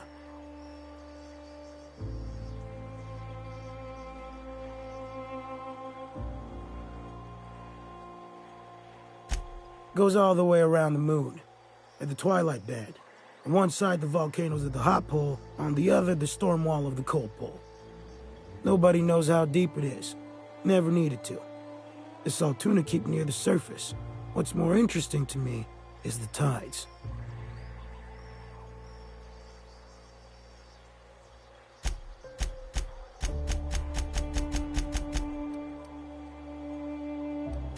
No big deal on T2, maybe. Or back on Earth, so it's said. On account of how big Olympus is, the tides are monsters. When it's low, the ocean pulls back miles. When it's high, entire islands go under. It ain't so bad in the bay. Likely why they built a city here. But one morning I've gone a ways east. Tides are out, and off in the mud I see something catching sun. I figured it must have been some corporate boat gone aground. Or maybe sunk by storm. Good salvage, right? Legit. Standing out there in the mud, miles from any place, is a circle of silver columns. 6 of them. About 2 stories tall. Seamless metal. While I'm standing there in the middle of them, my ears start pounding and I see shapeless things. Out of the corner of my eyes. Gray. Disappearing when I look straight at them.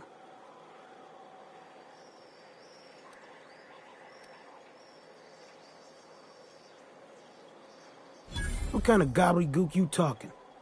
Alls I know is, I was scared half out of my brains. About then, while I'm cussing into the dark miles from shore, I realize there's another sound in the distance. A roaring off in the night. The tide's coming in.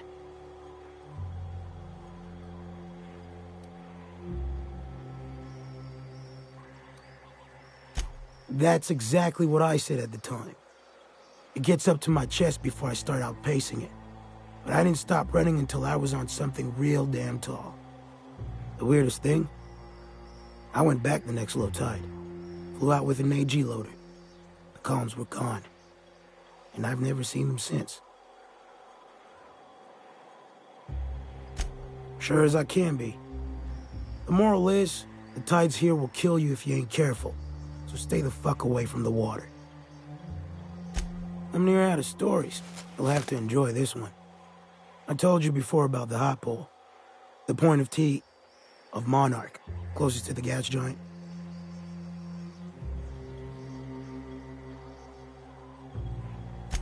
The cold pole is the side that always faces away from Olympus.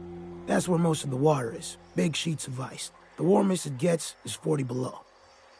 So you got one end bitter cold and the other boiling hot. That's why there's... Where the hot air from one, a wall of ice... Either one will kill you. It was night when I made it through. 90 below and falling. Perfect. Somebody who's been into space It was cold enough, so I was... Yeah. Unconscious. People... Nah. Go out and live your life for a bit. Do something, I don't know, exciting.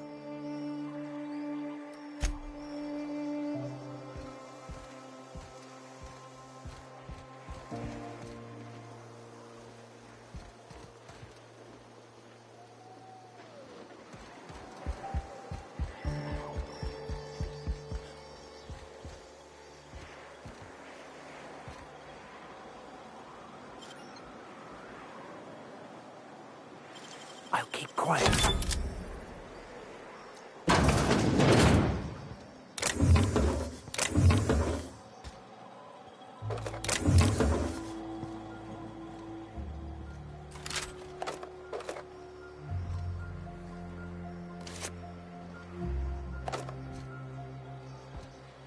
I find something vexing you, Captain?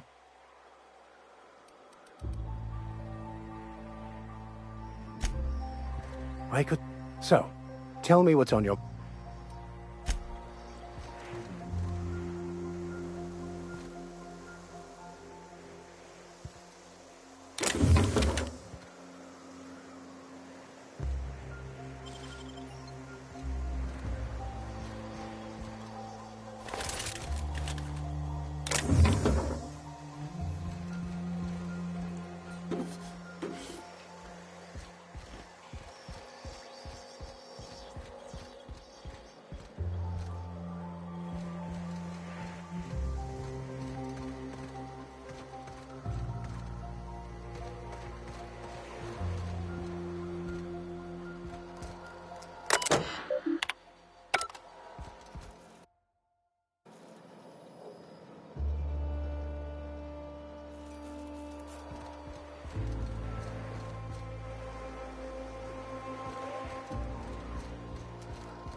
Huh.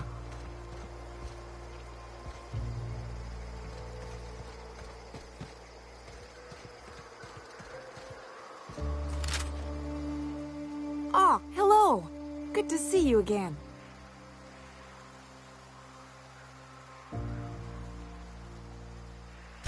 What? Oh, in Milton's place? Oh my gosh. Thank you so much. Me and my diary have got some catching up to do. Damn right. Ain't nothing in the wilderness can stop me. Except being locked up. Well, on the way back, I twisted something in my leg, foot area. Where does my foot end and my leg begin? Wherever that is, it hurts. So, no runs for me for a little while. Time to kick back and relax.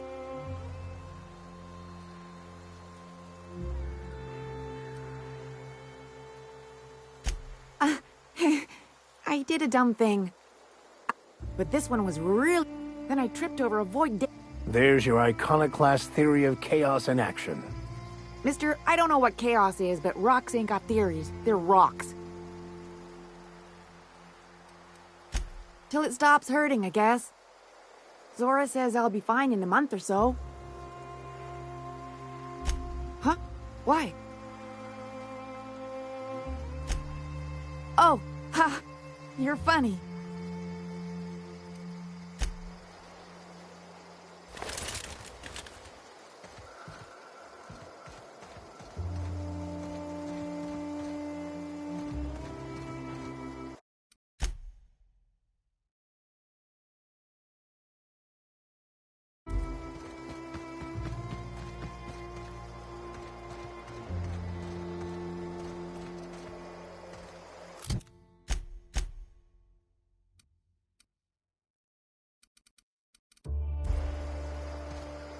I'm saying is it ain't worth it.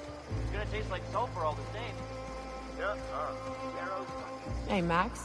What does your religion say happens to us after we die? The body returns to the universe from whence it came. I'm sure you've seen a corpse in the various stages of decay. Why do we exist in the first place, then? What the hell's the point? Our lives contribute to the betterment of the human race. Everyone has a part to play for the greater advancement. I ain't got a part. Life ain't a damn cereal. You helped people survive the Monarch evacuation, did you not? Perhaps one of them will go on to unlock godhood for the human race. Well, if they do, I hope they remember who pulled them from the jaws of raptidons.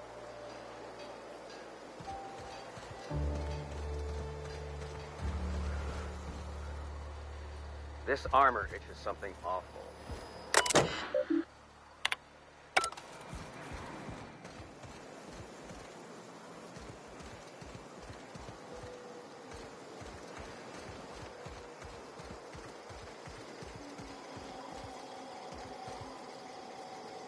Ugh, my stomach.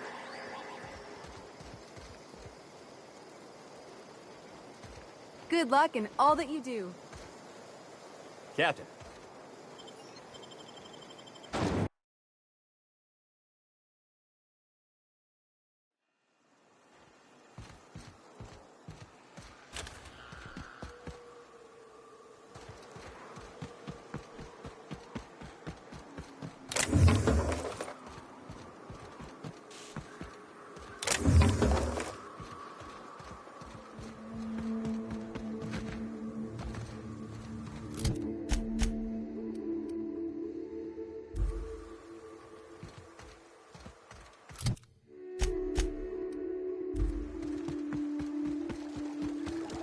I'm just saying, if we did need to dispose of a body, this would be a good spot for it. I hear acid baths are all the rage in Byzantium. Anyone fancy a dip? Here they come!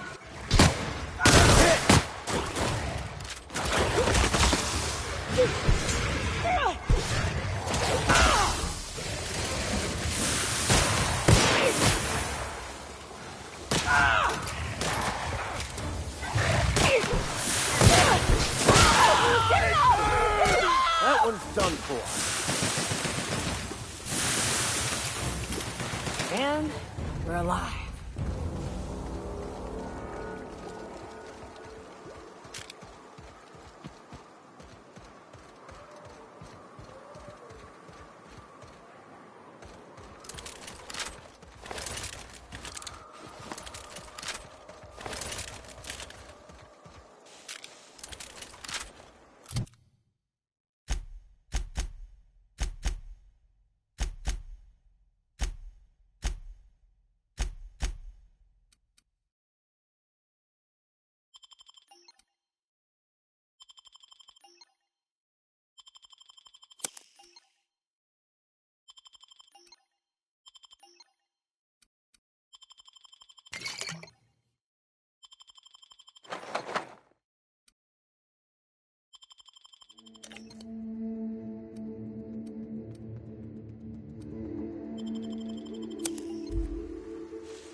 mercy on you.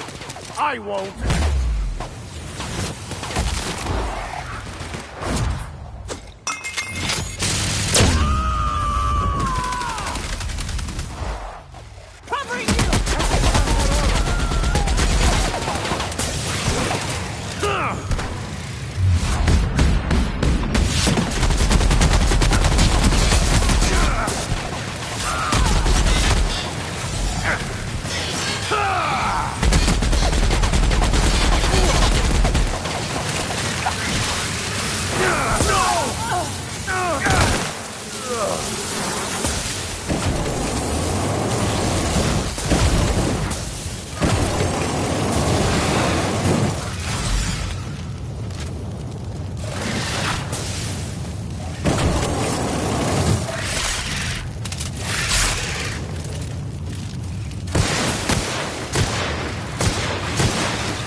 Hello there.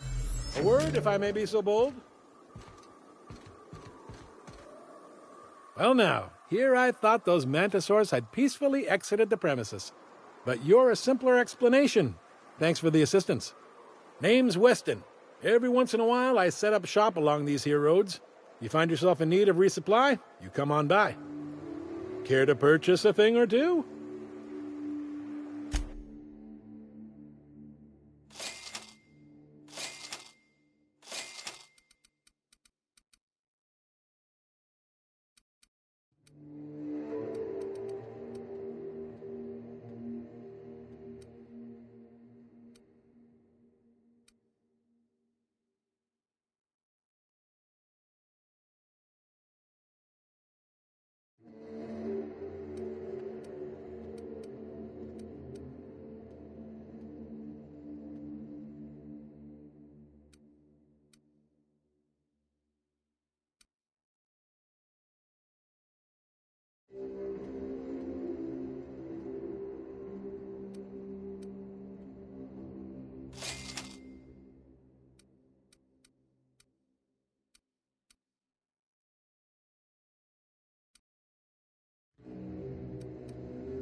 Fallbrook's on the other side of the bridge there if you need a drink. We're only halfway to the mountain, so might consider stopping in.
Trouble checking in? Or you might need directions to the amenities? If you're locked out of your cabin, a replacement key costs 50 bits.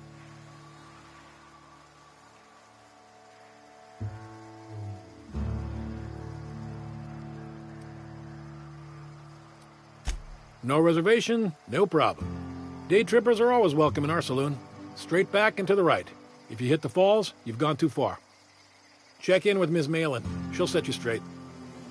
I am here to anticipate and facilitate your needs, patron. Guess it's true. Fallbrook really is the best-kept secret in all of Monarch, excepting the Borst Factory's secret ingredient. We're a leisurely stopover for the more adventurous spacefaring traveler. Understand?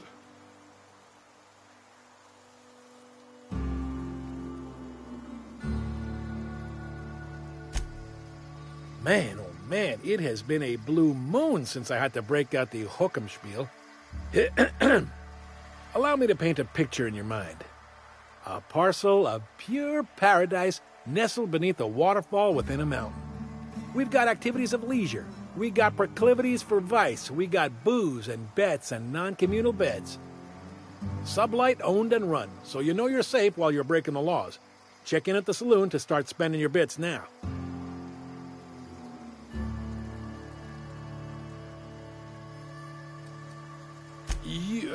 You're looking for Ms. Malin. On an errand for the boss lady? That sounds ominous. Yeah. Ms. Malin won't like that a whit.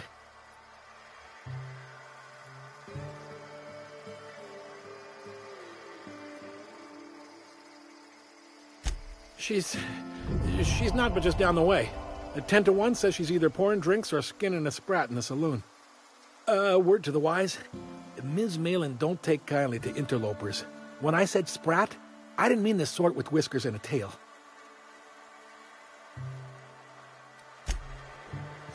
Time for a round of whist. Or a round of whiskey. Or both.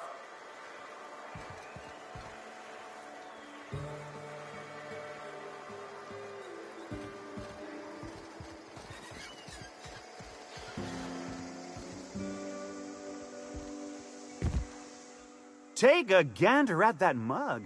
I ain't ever seen someone so adept-looking my whole life. Watch yourself, Captain. This guy's got eyes like a sprat set on stealing your dinner. Oh, now, come on. All I mean is, well, rather that, you don't seem like the usual pigeons we pluck. No offense, of course, if you are a Byzantium Goldblood. Say, I'd like to do you a favor. Might I interest you in a surefire scheme? Wink, wink.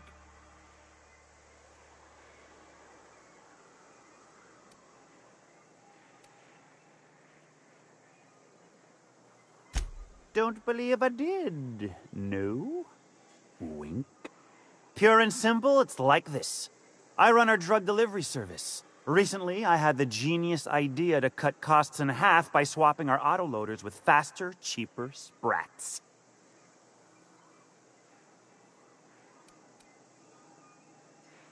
See? I know a fellow genius when I clap eyes on him. Too right you are. Only problem is my sprat carriers ain't arrived from their latest run. As I was saying, you look more capable than most of the hoople heads around these parts. What say you locate him and retrieve the goods for me? In return, I'll cut you 5% of the profit.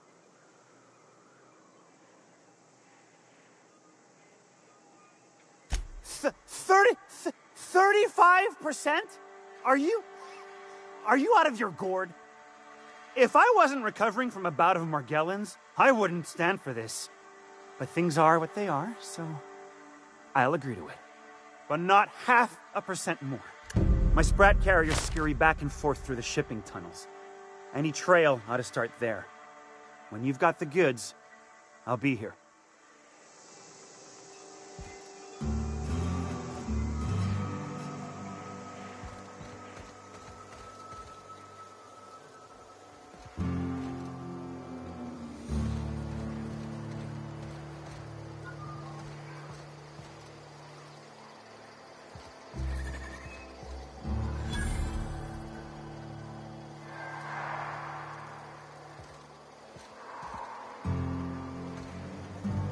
I'll thank you to check your weapons.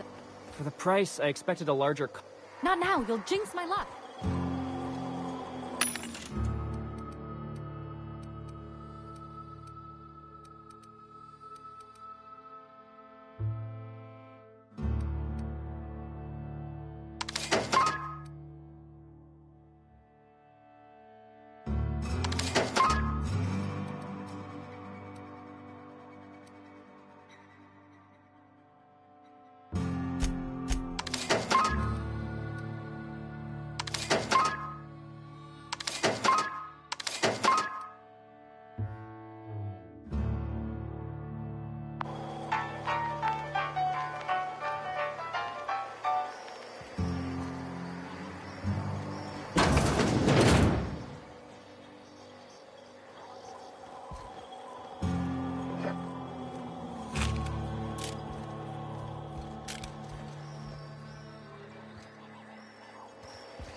You seen Arthur today? Nah, last time I saw him was, stars. I can't remember. Days. You don't think he got crushed during the bridge collapse? It was his team running that drop? Sure puts things into perspective.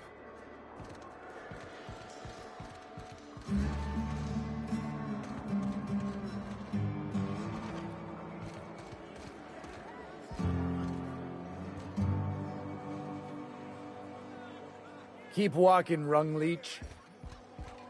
Booze like this leads to two things. Bumping ugly. Hello? I need a refill. Oh, pardon. You don't work here. Hello? I need a refill. Oh, pardon. You don't work here.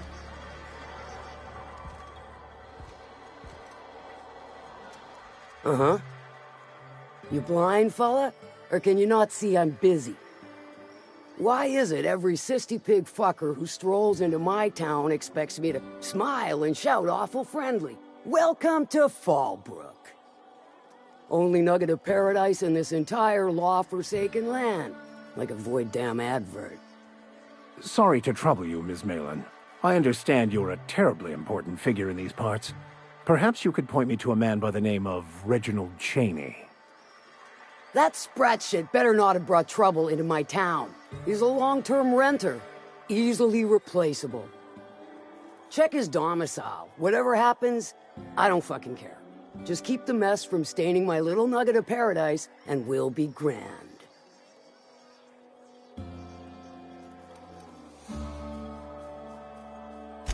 You know, I ain't heard that one before. Suppose I'll have to work harder to show you just what makes our town shine. But first, I'll need to know what brings you, stranger. Well, I'm half listening.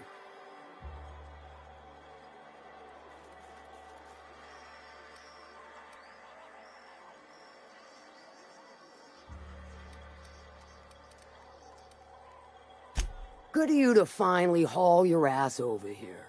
I wired for backup weeks ago. Got something that's gonna require special extraction from Cascadia.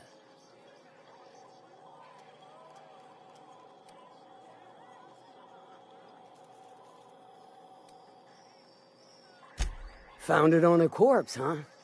If you killed Lilia's agent, you get to explain it to her, not me. Well, shit. I knew he'd come to a bad end one day. Still, no time for weeping and wailing. We've got a metric fuck-ton of bits worth of salvage just waiting for extraction. So you got a brain on them shoulders. Excellent. Makes my life a world easier. To extract the gas, you'll need to siphon it from the lab in Cascadia into one of your ship's fuel tanks. Totally safe.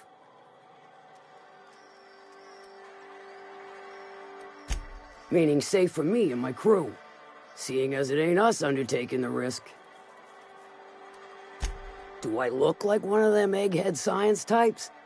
All I know is that labs use it to create plants and livestock out of local species. But it's a controlled commodity, available only to the board, so it is of high value on the dark market.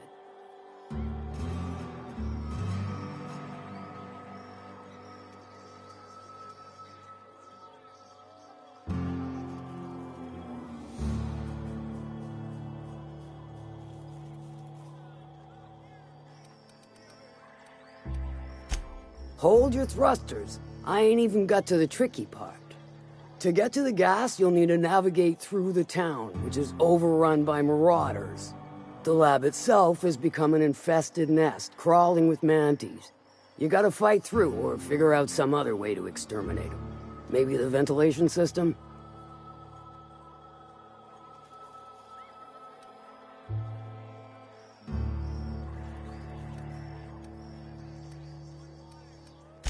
And will again. We ought to be taking any opportunity we get to bury those critters in lead. Direct and aggressive. I always did like your sensibilities. You know when to strike and when to wait. Shame what came of your crew. Crews are for ships. They were a family. Close enough. Now, after you clear the manti nest and reach the storage room, all that's left is to get the gas flowing into the fuel system. The task will require someone with technical skills. Or you could force it through with a plasma overload. Don't recommend that option, though, unless you want to get dead.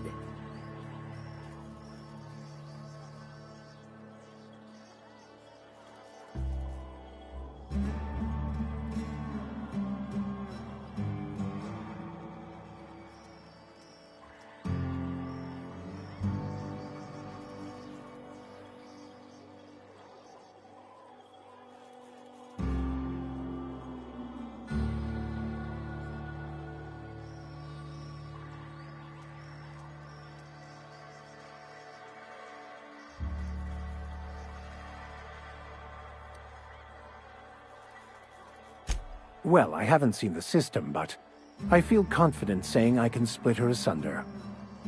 I'll just bet you can. Men of the cloth never do cease to amaze me. Bright as a newborn star on the outside, blackest of holes within. Once you've got our goods, take them to the groundbreaker. Lilia's fencers ought to handle the rest of it. I've marked the coordinates for you to the lab in Cascadia.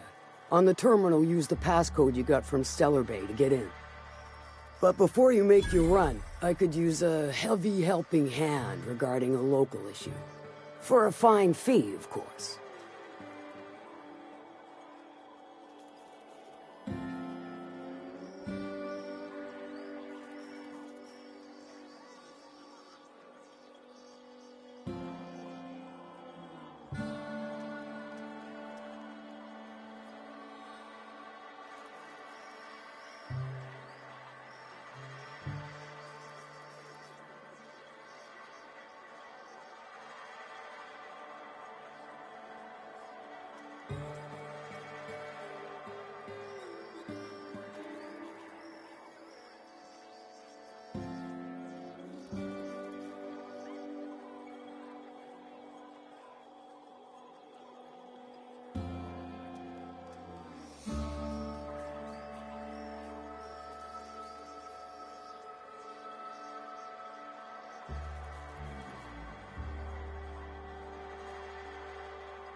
Good. This particular matter of opportunity has been eating at me for a while now. There's a Borst factory on up the way, run by a man who calls himself the King. Clive Lundberg, insufferable prick. That aside, it's a business ripe for the plucking. I want it. Clear as that.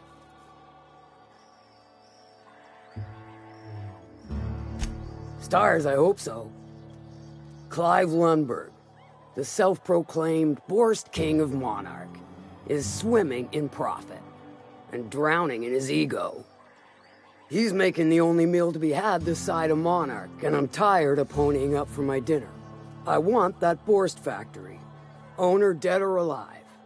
And you're the soon-to-be handsomely paid son of a bitch who's gonna get it for me.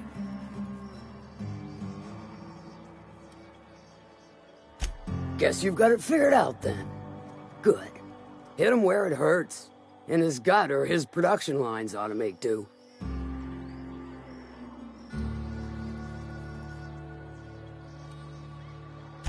If you got brass knockers, you can shoot your way through the front gate. If you don't fancy getting shot to shit, you can try asking Duncan for a disguise. Might be another way in, assuming you're courageous enough to trek the sewers. Void if I know. Then I'd say you might care to poison the cysty pigs, doctor a few financial records, or throw a wrench in the canning machinery. Sometimes the simplest solution is the sweetest. I don't give a whit about the method or the means, just the end. It'll be more than good when you're finished. Maybe not for Clive, but for me and you, I'm sure. Oh, and if you don't fancy going in guns blazing or crawling through a sewer pipe, see Duncan in the dry goods and sundry building. He ought to have an employee ID in that stash of illicit goods he keeps for select clientele. May luck be with you, since I won't be.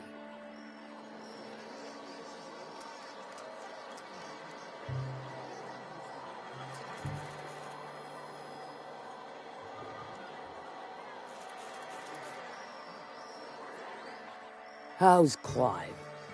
I do hope you gave him my regards.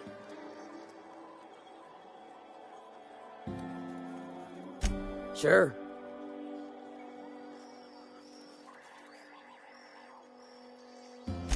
Might be I know something about it. Might be someone hired my crew to blind drop supplies on the Northern Bridge. Might be they sure as shit weren't pirates. Now that I consider it, I ain't heard from my delivery team in far too long. Find them for me, and I'll pay you handsomely. If I could, I would have. It's my crew whose lives are on the line. Them dying's just bad business. I take it you don't have a reservation.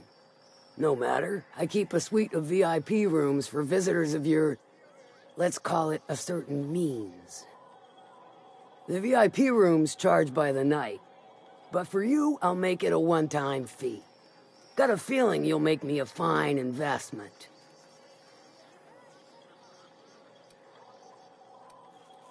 Marvelous. Do take care of the place. Maid service won't clean after a murder.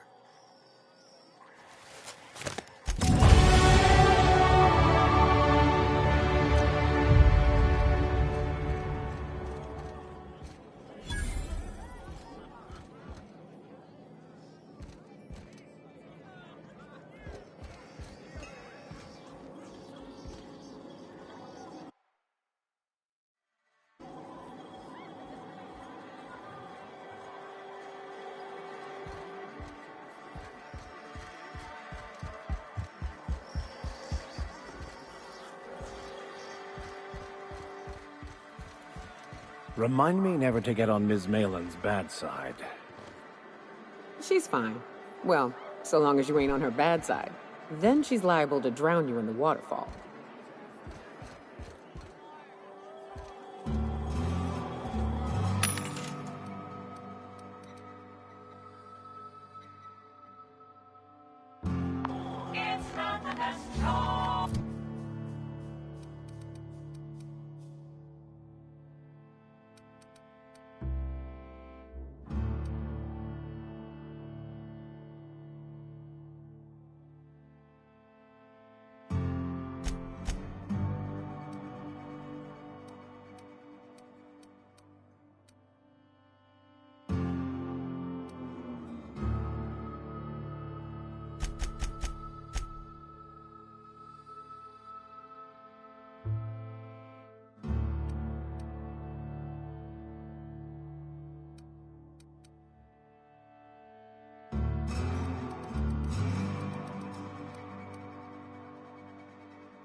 They do not produce derelict entertainment such as this on Byzantium. My bet's on citation in the autoloader. Folks I never met before are my most favorite kind. So, what's your story?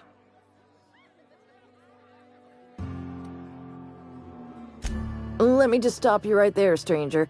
My question, it's not one I really want an answer to. Not unless it accompanies some extra bits. Understand?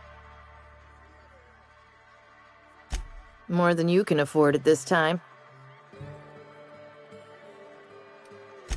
Your eyes do not deceive you. This bar serves the sweetest firewater in all of Fallbrook. I got some snacks on offer too from time to time.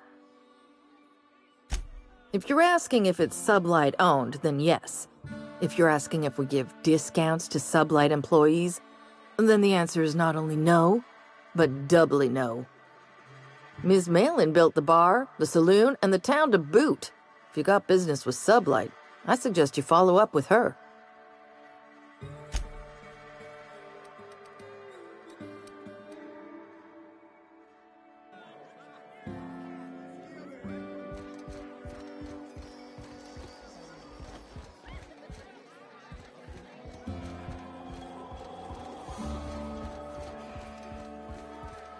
Catherine's great, ain't she?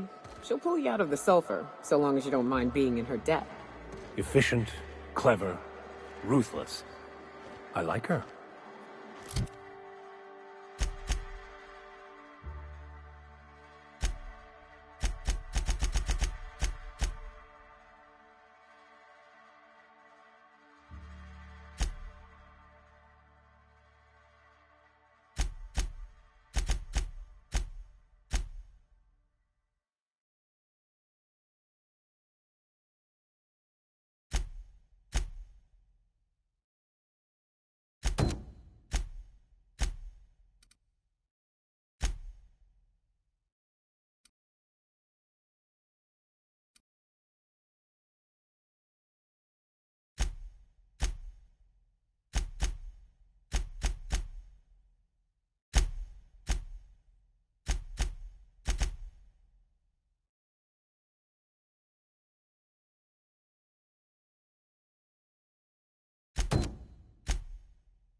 Knock, knock.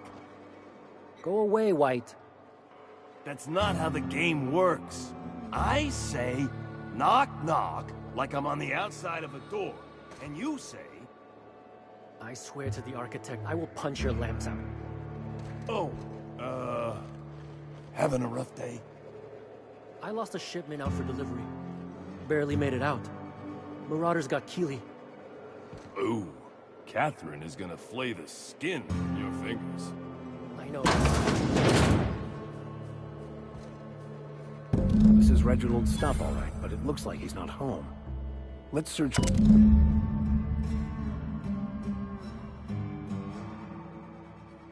Sounds like Cheney's gone gold panning down on the river. I guess even scholars need to find ways to make ends meet in exile.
No, but thank you. I'm quite all right as I am. Oh, you're still here. I said I don't require anything at this time. Run along now. I've had more than enough to satisfy my thirst for one evening. Deal? A rather bad one indeed. The fella swore Fallbrook was unrivaled in its leisurely pursuits. But it seems to me the whole town is designed primarily to leech one's bits. And now that I've run dry, or nearly so, the fellas have abandoned me back to Byzantium. You wouldn't leave a friend in need, I'm sure. Don't suppose I could just ask you to scram.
Welcome to the offices of the Greater Halcyon Insurance Group, Halcyon's premier provider of life and disaster-related insurance.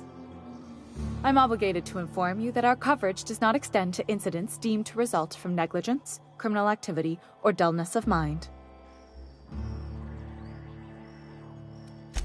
Some people, but no one in this office, I assure you, might call it stupidity.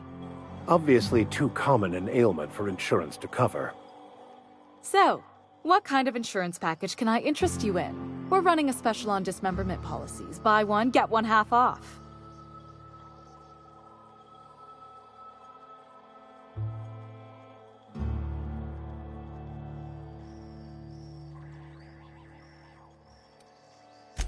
Plenty.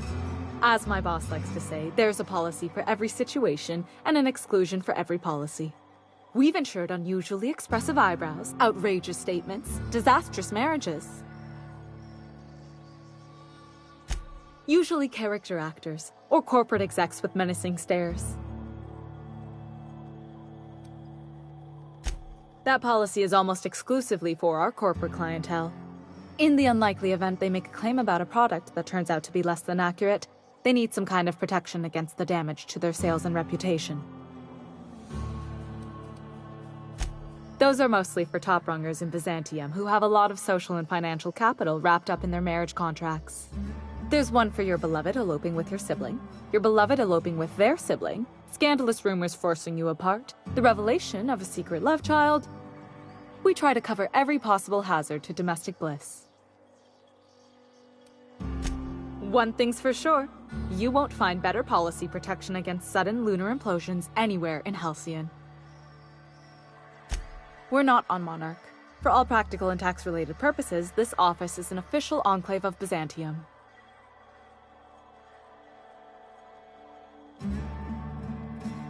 Legally speaking, corporations are not allowed to operate on Monarch, but financially speaking, there are certain costs to running a business from within Byzantium's walls. So while our official address is in the city, and while our office here is technically an extension of that address, we found it more expedient to conduct our key operations here. So we can... what's the phrase? Pass savings to the consumer, of course.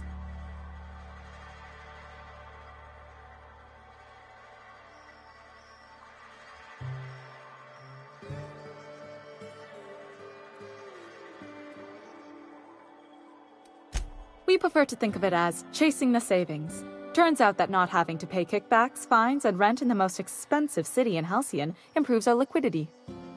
Plus, Sublight keeps this place running remarkably well, and they sure drive business our direction.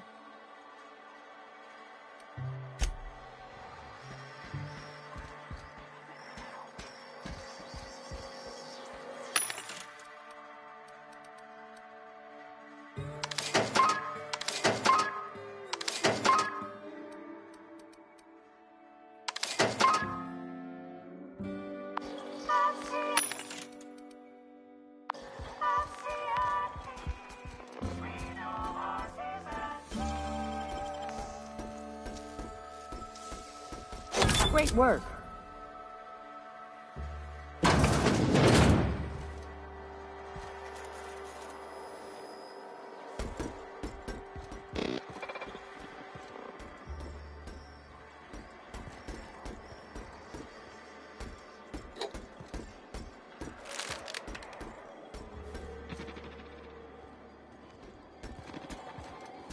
These will be punished to the full extent of the law.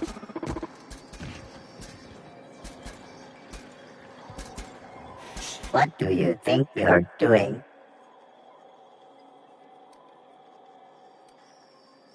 Suspicion levels reset.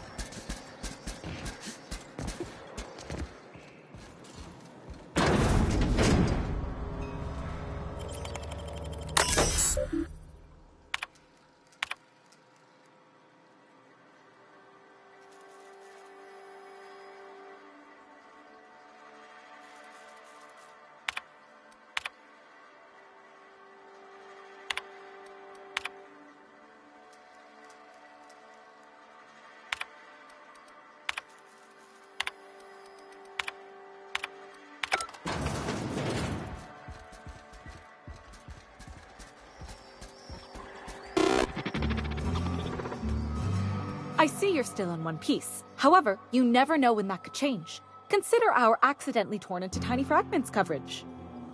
Note that all of your fragments must be recovered and must be smaller than a standard bit cartridge for the payouts to kick in.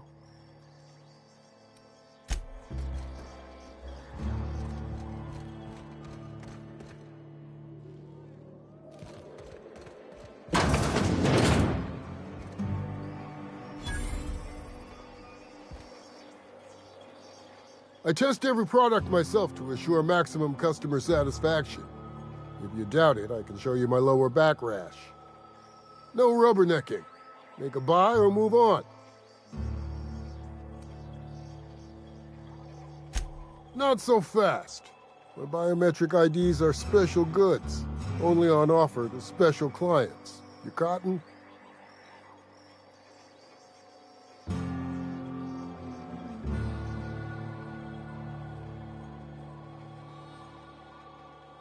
She needs it for a job? Well, why didn't you say so? Reckoned you asked her where to best procure one, and she obligingly pointed you my way. Give me a jiffy to break. I mean, calibrate the ID. This goes like that. Nope, not quite right. A bit to the left, mayhaps. That'll do it. For a CMP factory line worker, she sure is a beauty. Careful. I'm trusting you to guard this specialty good with your life. I mean it. Lose the ID and you don't get another. Also, you'll be off my list of unwholesome customers. Will that be all, or do you require something to say, scratch your itch?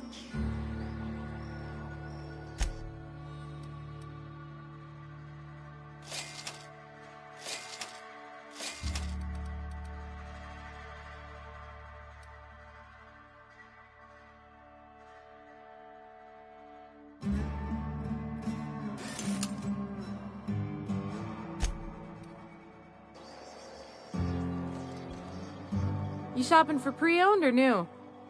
If you bloody it, you buy it. Store policy.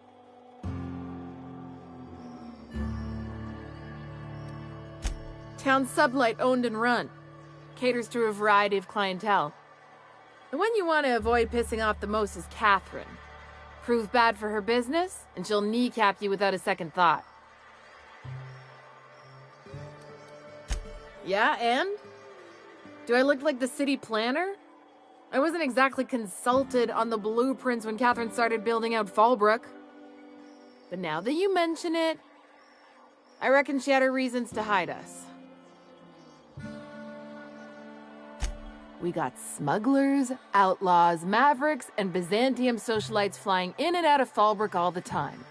Why openly spit in the board's eye? They're so self-important the way they strut around, preening and flashing their pricey gadgets. Makes for easy marks. Keeps our pockets lined with bits.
What do you think you're doing?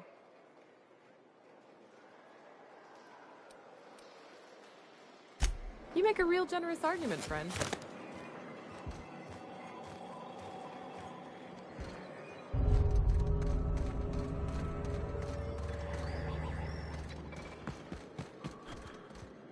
You seen Arthur today? Nah, last time I saw him was, stars. I can't remember. Days. You don't think he got crushed during the bridge collapse?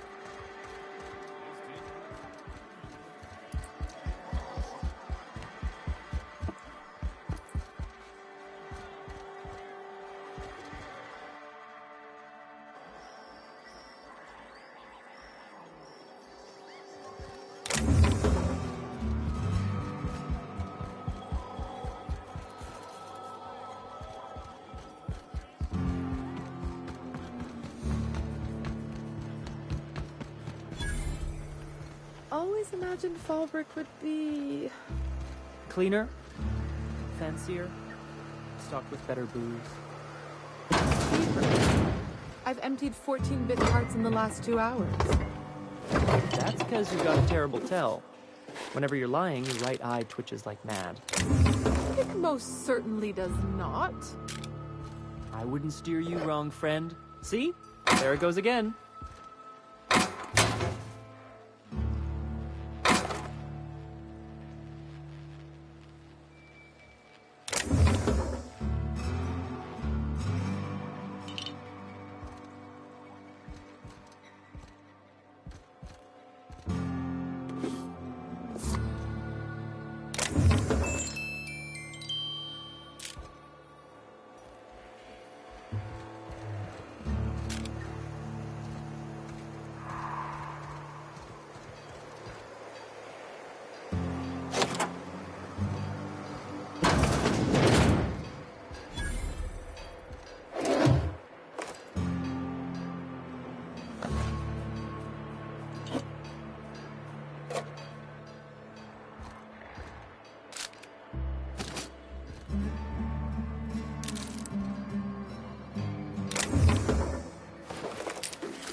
If you're feeling like the civilized type, the waterfall's a good spot to wash your clothes.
I think I'll go for a swim.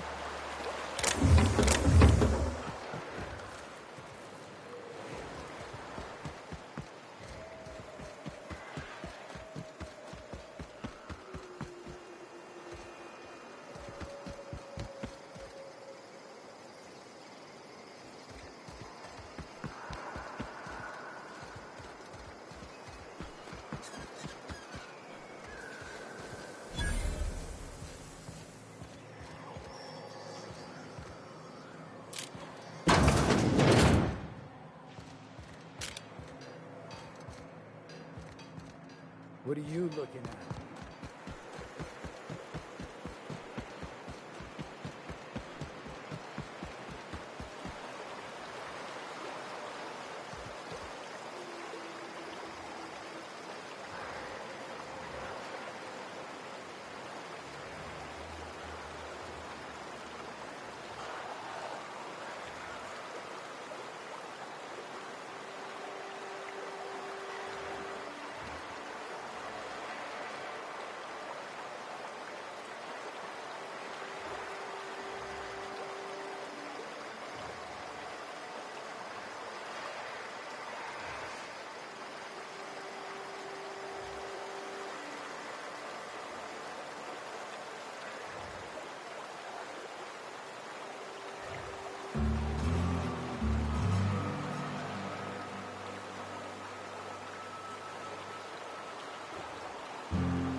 What do you want?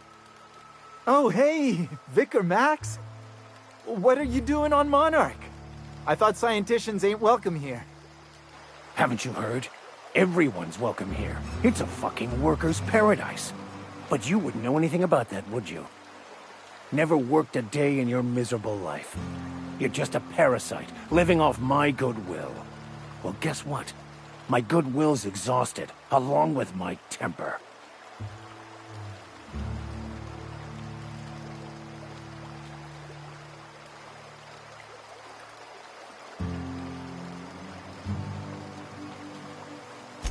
Now, where were we? Oh, that's right. I was about to beat you. Severely. Wait! I know who can translate the book for you. It's too late for that. I threw away my life chasing fairy tales. Will punishing you fix any of that? Of course not. But by law, it will make me feel a whole lot better.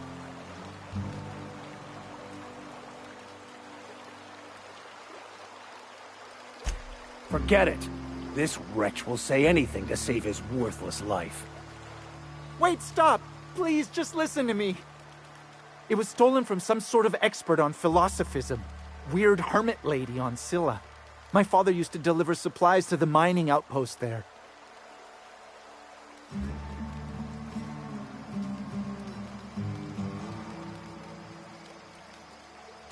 I don't think so.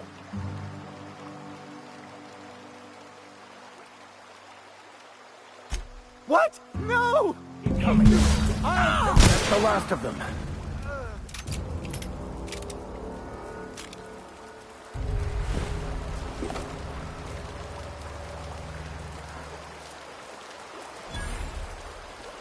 I want to thank you for not interfering back there with Cheney. It has been a long time since I gave in to my violent enthusiasm.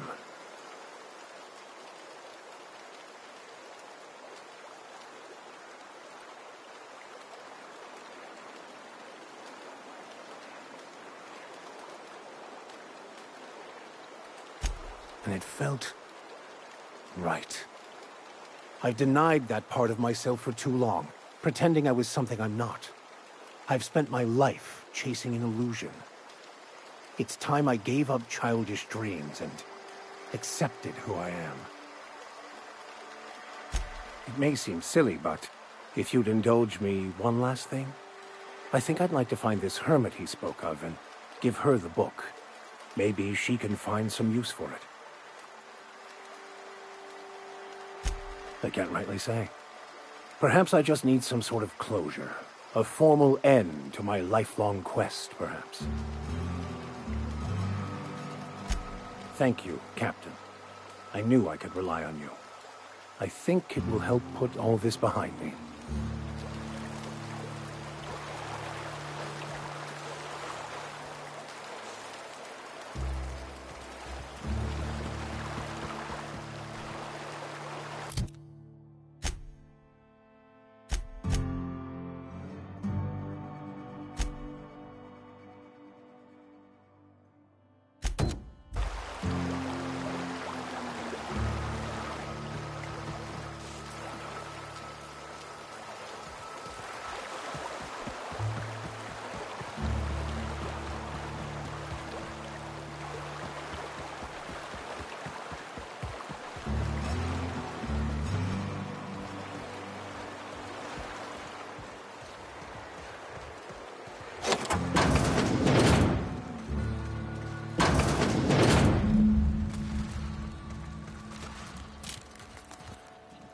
your back.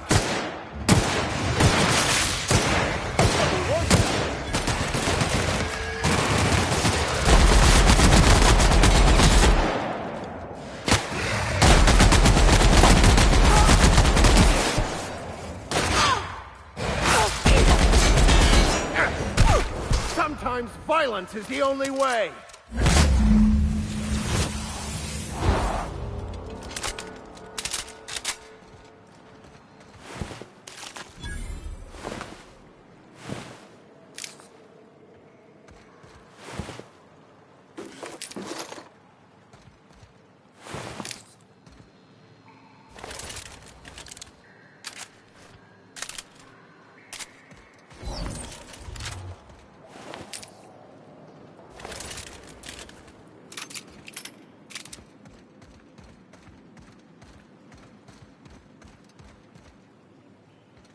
Go inside.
Folks were pissing in the alleyways as bad as it's. Hey, Cass. Knock, knock. Go away, White.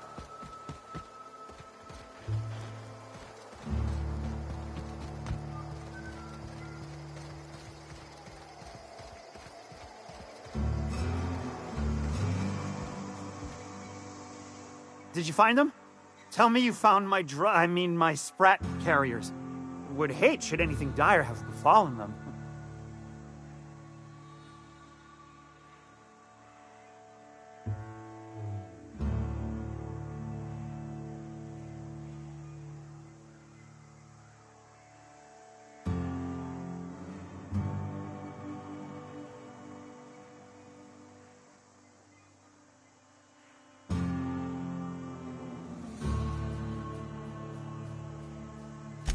Just tell me straight and don't hold back. I can handle it.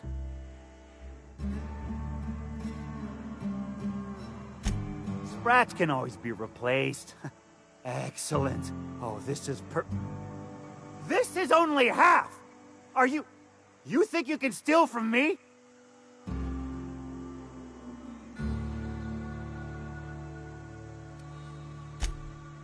Ow! Damn it, that hurt like the blazes. Okay, all right. You didn't take it. But someone did. Search Fallbrook.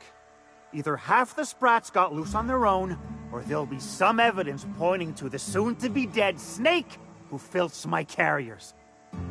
You want your cut? You get me the rest of my drugs, no matter what it takes.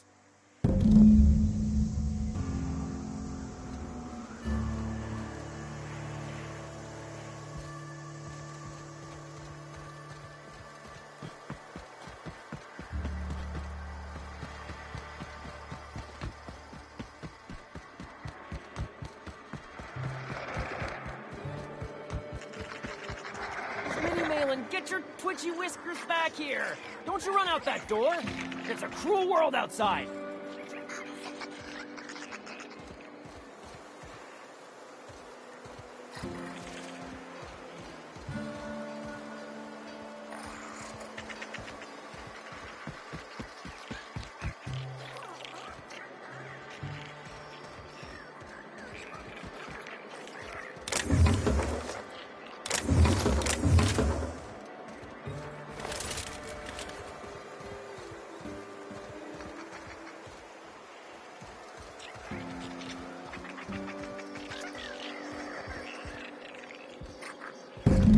damn door. You'll let my sprats out.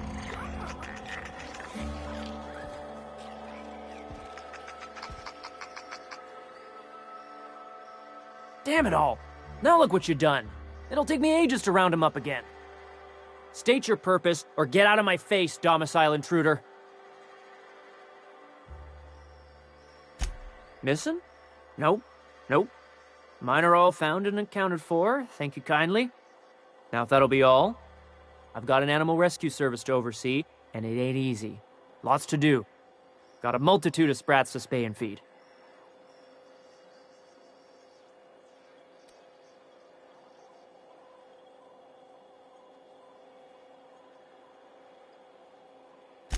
Day in, day out, they ran their little route, getting picked off along the way. What was I to do, turn a blind eye? Malin's an animal lover. She won't hold my actions against me. Look, I don't care if Nilsson sent you or not. You won't be hurting a hair on any of these sprats' heads. I've killed vicious beasts for them. I ain't afraid to take on a human. Back out of this domicile, hands up, or become sprat food, intruder.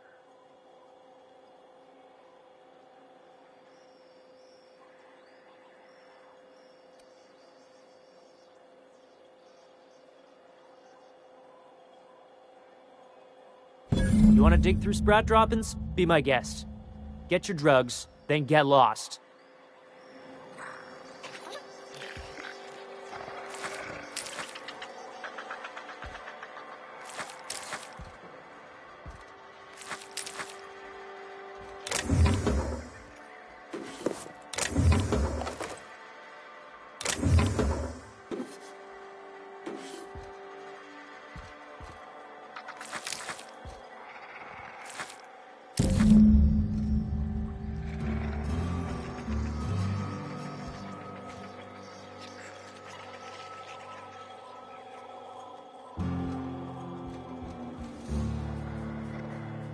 If you would please leave me and my fur babies be.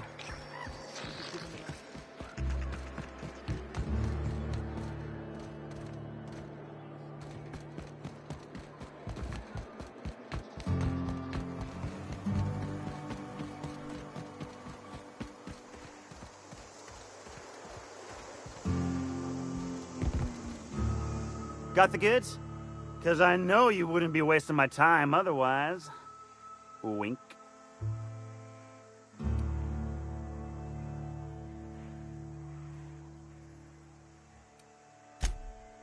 Ow! What was that for? No, I wouldn't dream of it, really. Wink. Ow! Oh, for the love of... I thought we were joking! If this swell's shut, I swear I'll... Nothing. I am not gonna do nothing. Don't punch me again. Please and thank you. Though, you put that mean right hook to good use getting my drugs, and I'll be more than happy. You do? I mean, you do! Of course you do! What did I tell you? Sure-fire delivery system.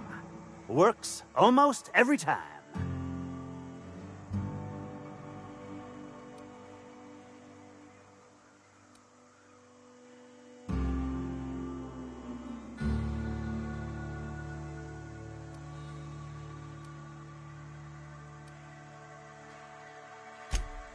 Sure, they're Raptidon fodder and suffer the occasional overdose when a container dissolves in their stomach acid. Wait, what do you mean rescued them?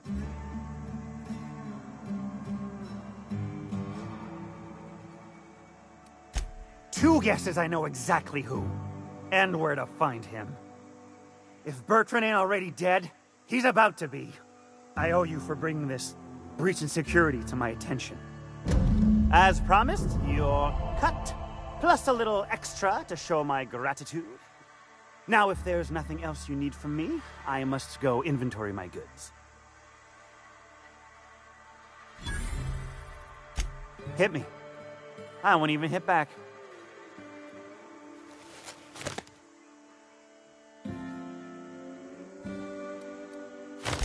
Miss Catherine Malin is one tough lady. Show her a bit of backbone, and I swear she'll like you more for it. Officially, I keep the books for Miss Malin, provide loans to the Byzantium Goldbloods for gaming, and oversee our drug-running operations. Speaking of, might I interest you in a purchase? I'll give you a first-time discount. That's 5% off and a free drink at the ante-up. You're welcome.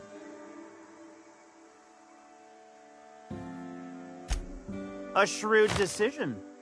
Here's your starter pack and your drink voucher. Wow. You're either an extremely important person or slated for a slow and torturous death.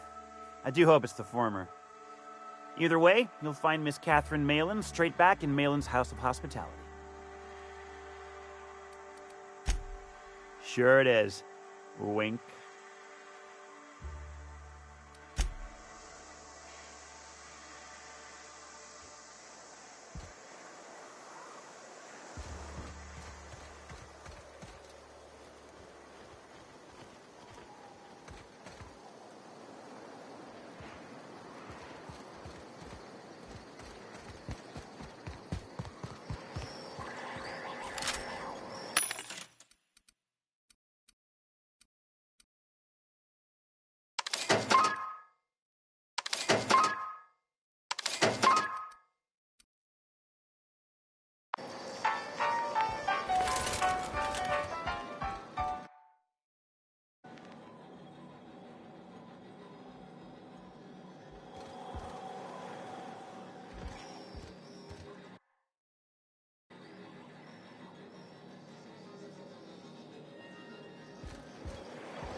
Dead center.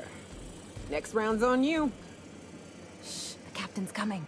Put your gun away. Act casual. Oh, yes. This'll about do. That's a mighty clean weapon. Yep. Ain't no call for a closer inspection by anybody.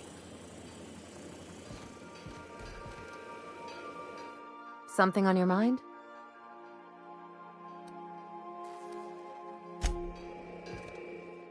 Hey, Cap.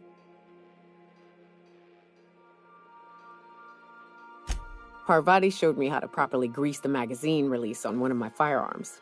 She's a smart one, you know. Opal was quiet in the same way. She'd hang back, out of sight, then all of a sudden pop in with a bit of wisdom out of nowhere. Shit. Look at me dredging up bygone days. Forget I said anything.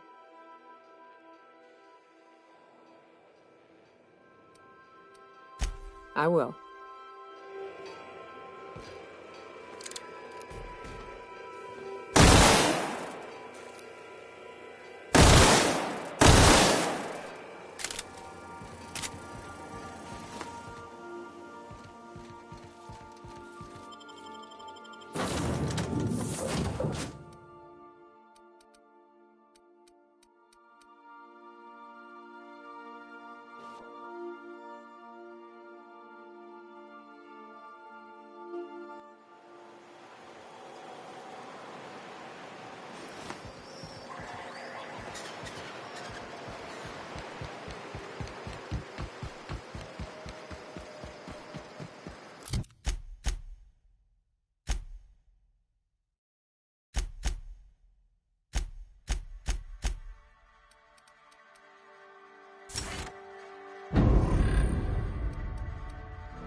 said you docked 3 days ago?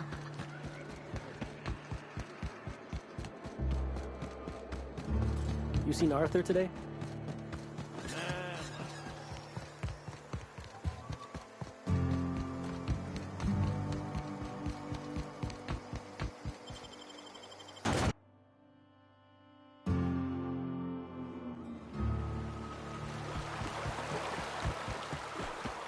I shipped with a merc who had a gun like yours, Nyoka. He polished it, sang to it, slept with it. Not like that, as far as I know. Sounds like he had himself a discerning palate. Where are you going with this? He couldn't hit the broadside of an assault cruiser, hence the tin shredder. Wouldn't be the first man I met bearing compensation for his lack of skill.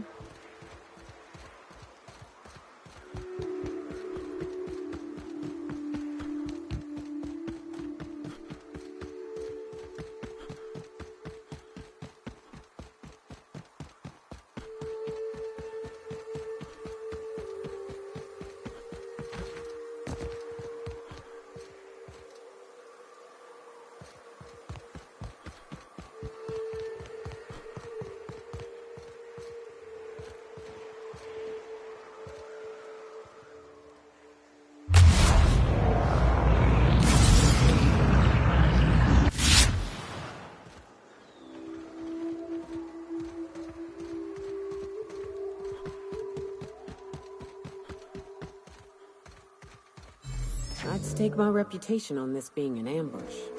Bunch of amateurs. Sublight should have seen this coming.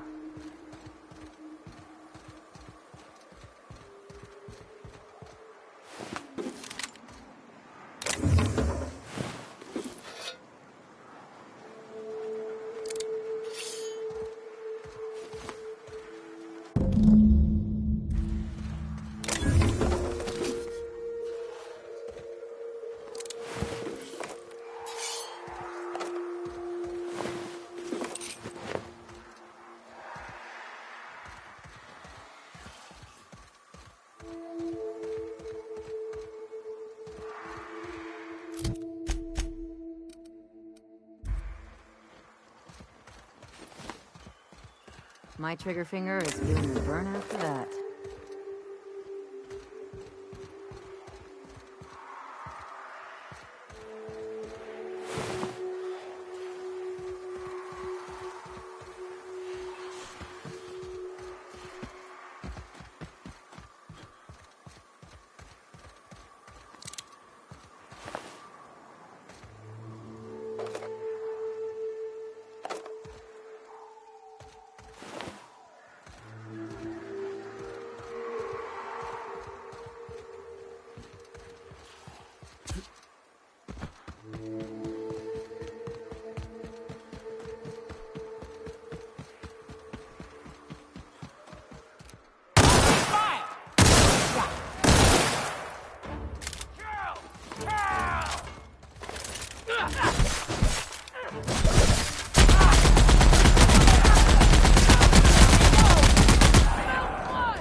I never smell another Wrapped, it'll be too soon. Weren't you a Sawbones? Figured you ought to have smelled worse. Sure, but those things reek like bad cologne. It's different. I'm with you there. At least humans have the courtesy to wait a while before their bodies start to stink. Most of them.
And we're stalking.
Something on your mind?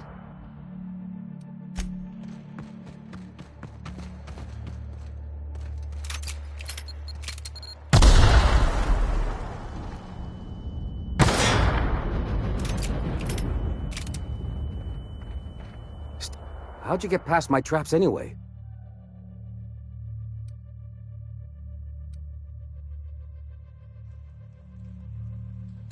Well, you don't gotta be mean about it. What are you doing out here anyway?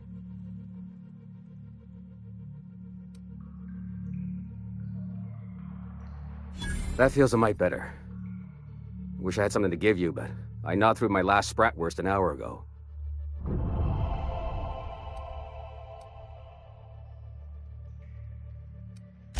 Catherine had us making drops for some big-shot client out here. And before you ask, I don't know who they are. Or were. The whole point of making drops in the middle of nowhere was to keep their identity and whereabouts a secret.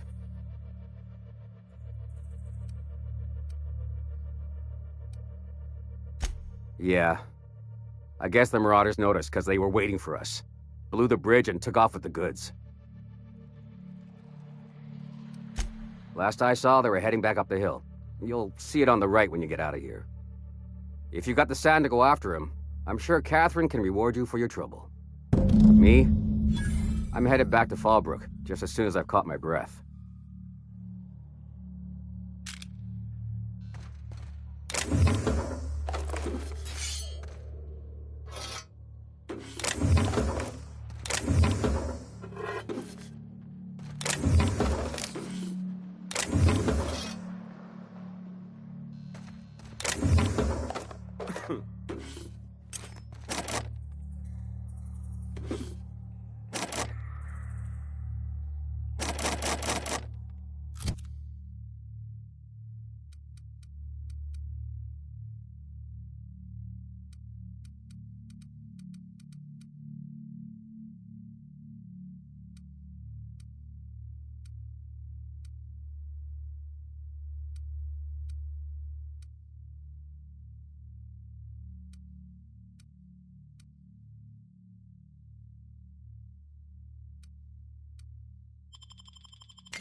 Real slick.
big mistake. Please, you don't have to do this. Just look. I didn't mean what I said about your outfit. It's very fashionable, I swear.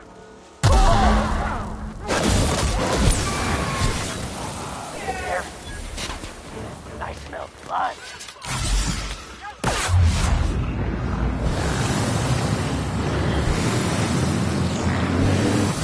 On they go.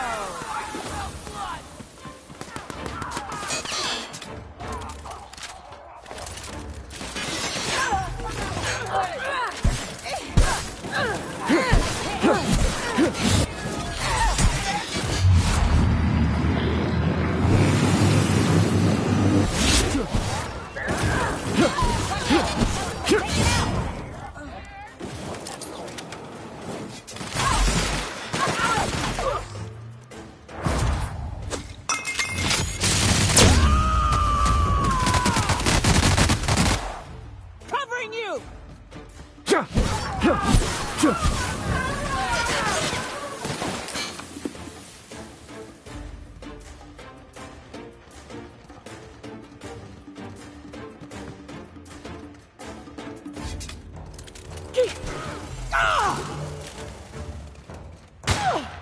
That's the last of them.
Nice and easy.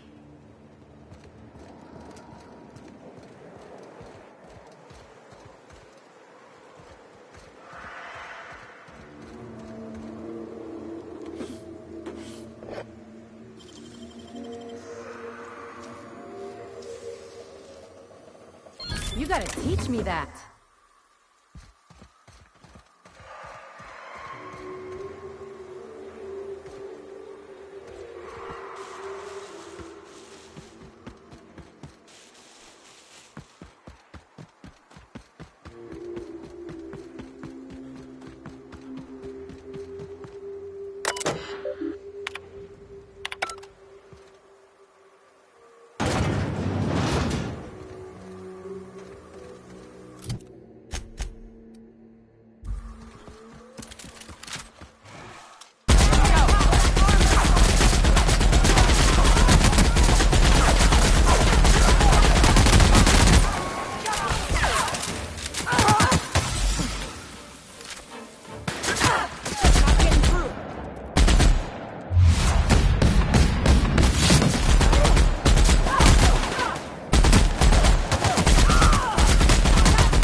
didn't want to tempt us, why'd they lock it up?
They were coming real close to eating me. I'm Lenora. What are you doing out here? Not that I'm complaining, but I figure only marauders and animals roam around. Well, shit, today's your lucky day, I guess. Thanks for the help. I've got to pick up some things from the bay, but I run a little stand near Fallbrook. Next time you need supplies, stop by, you hear?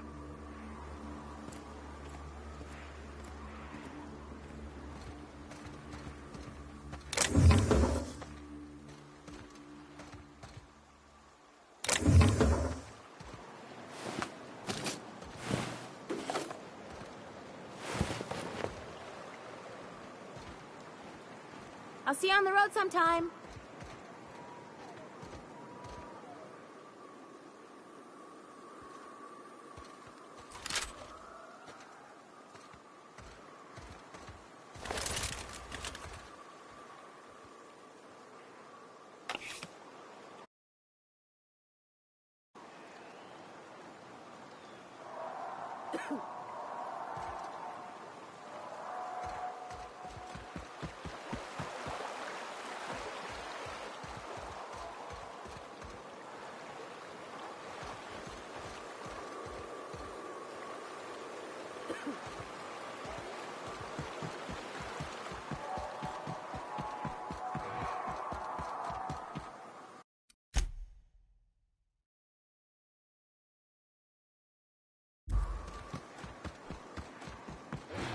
What's that noise? Here they come.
you are in for it now.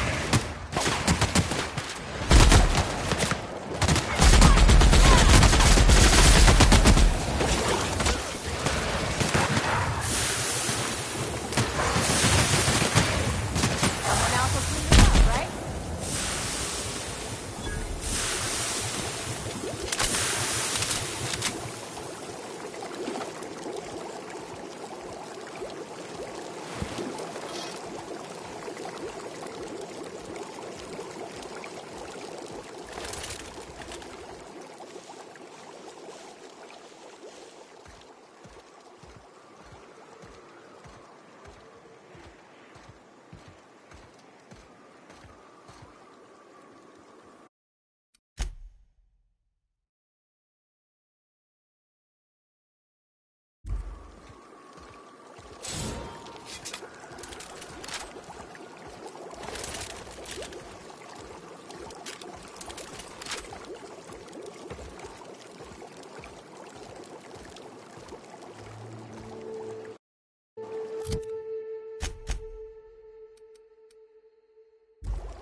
To shreds, you say?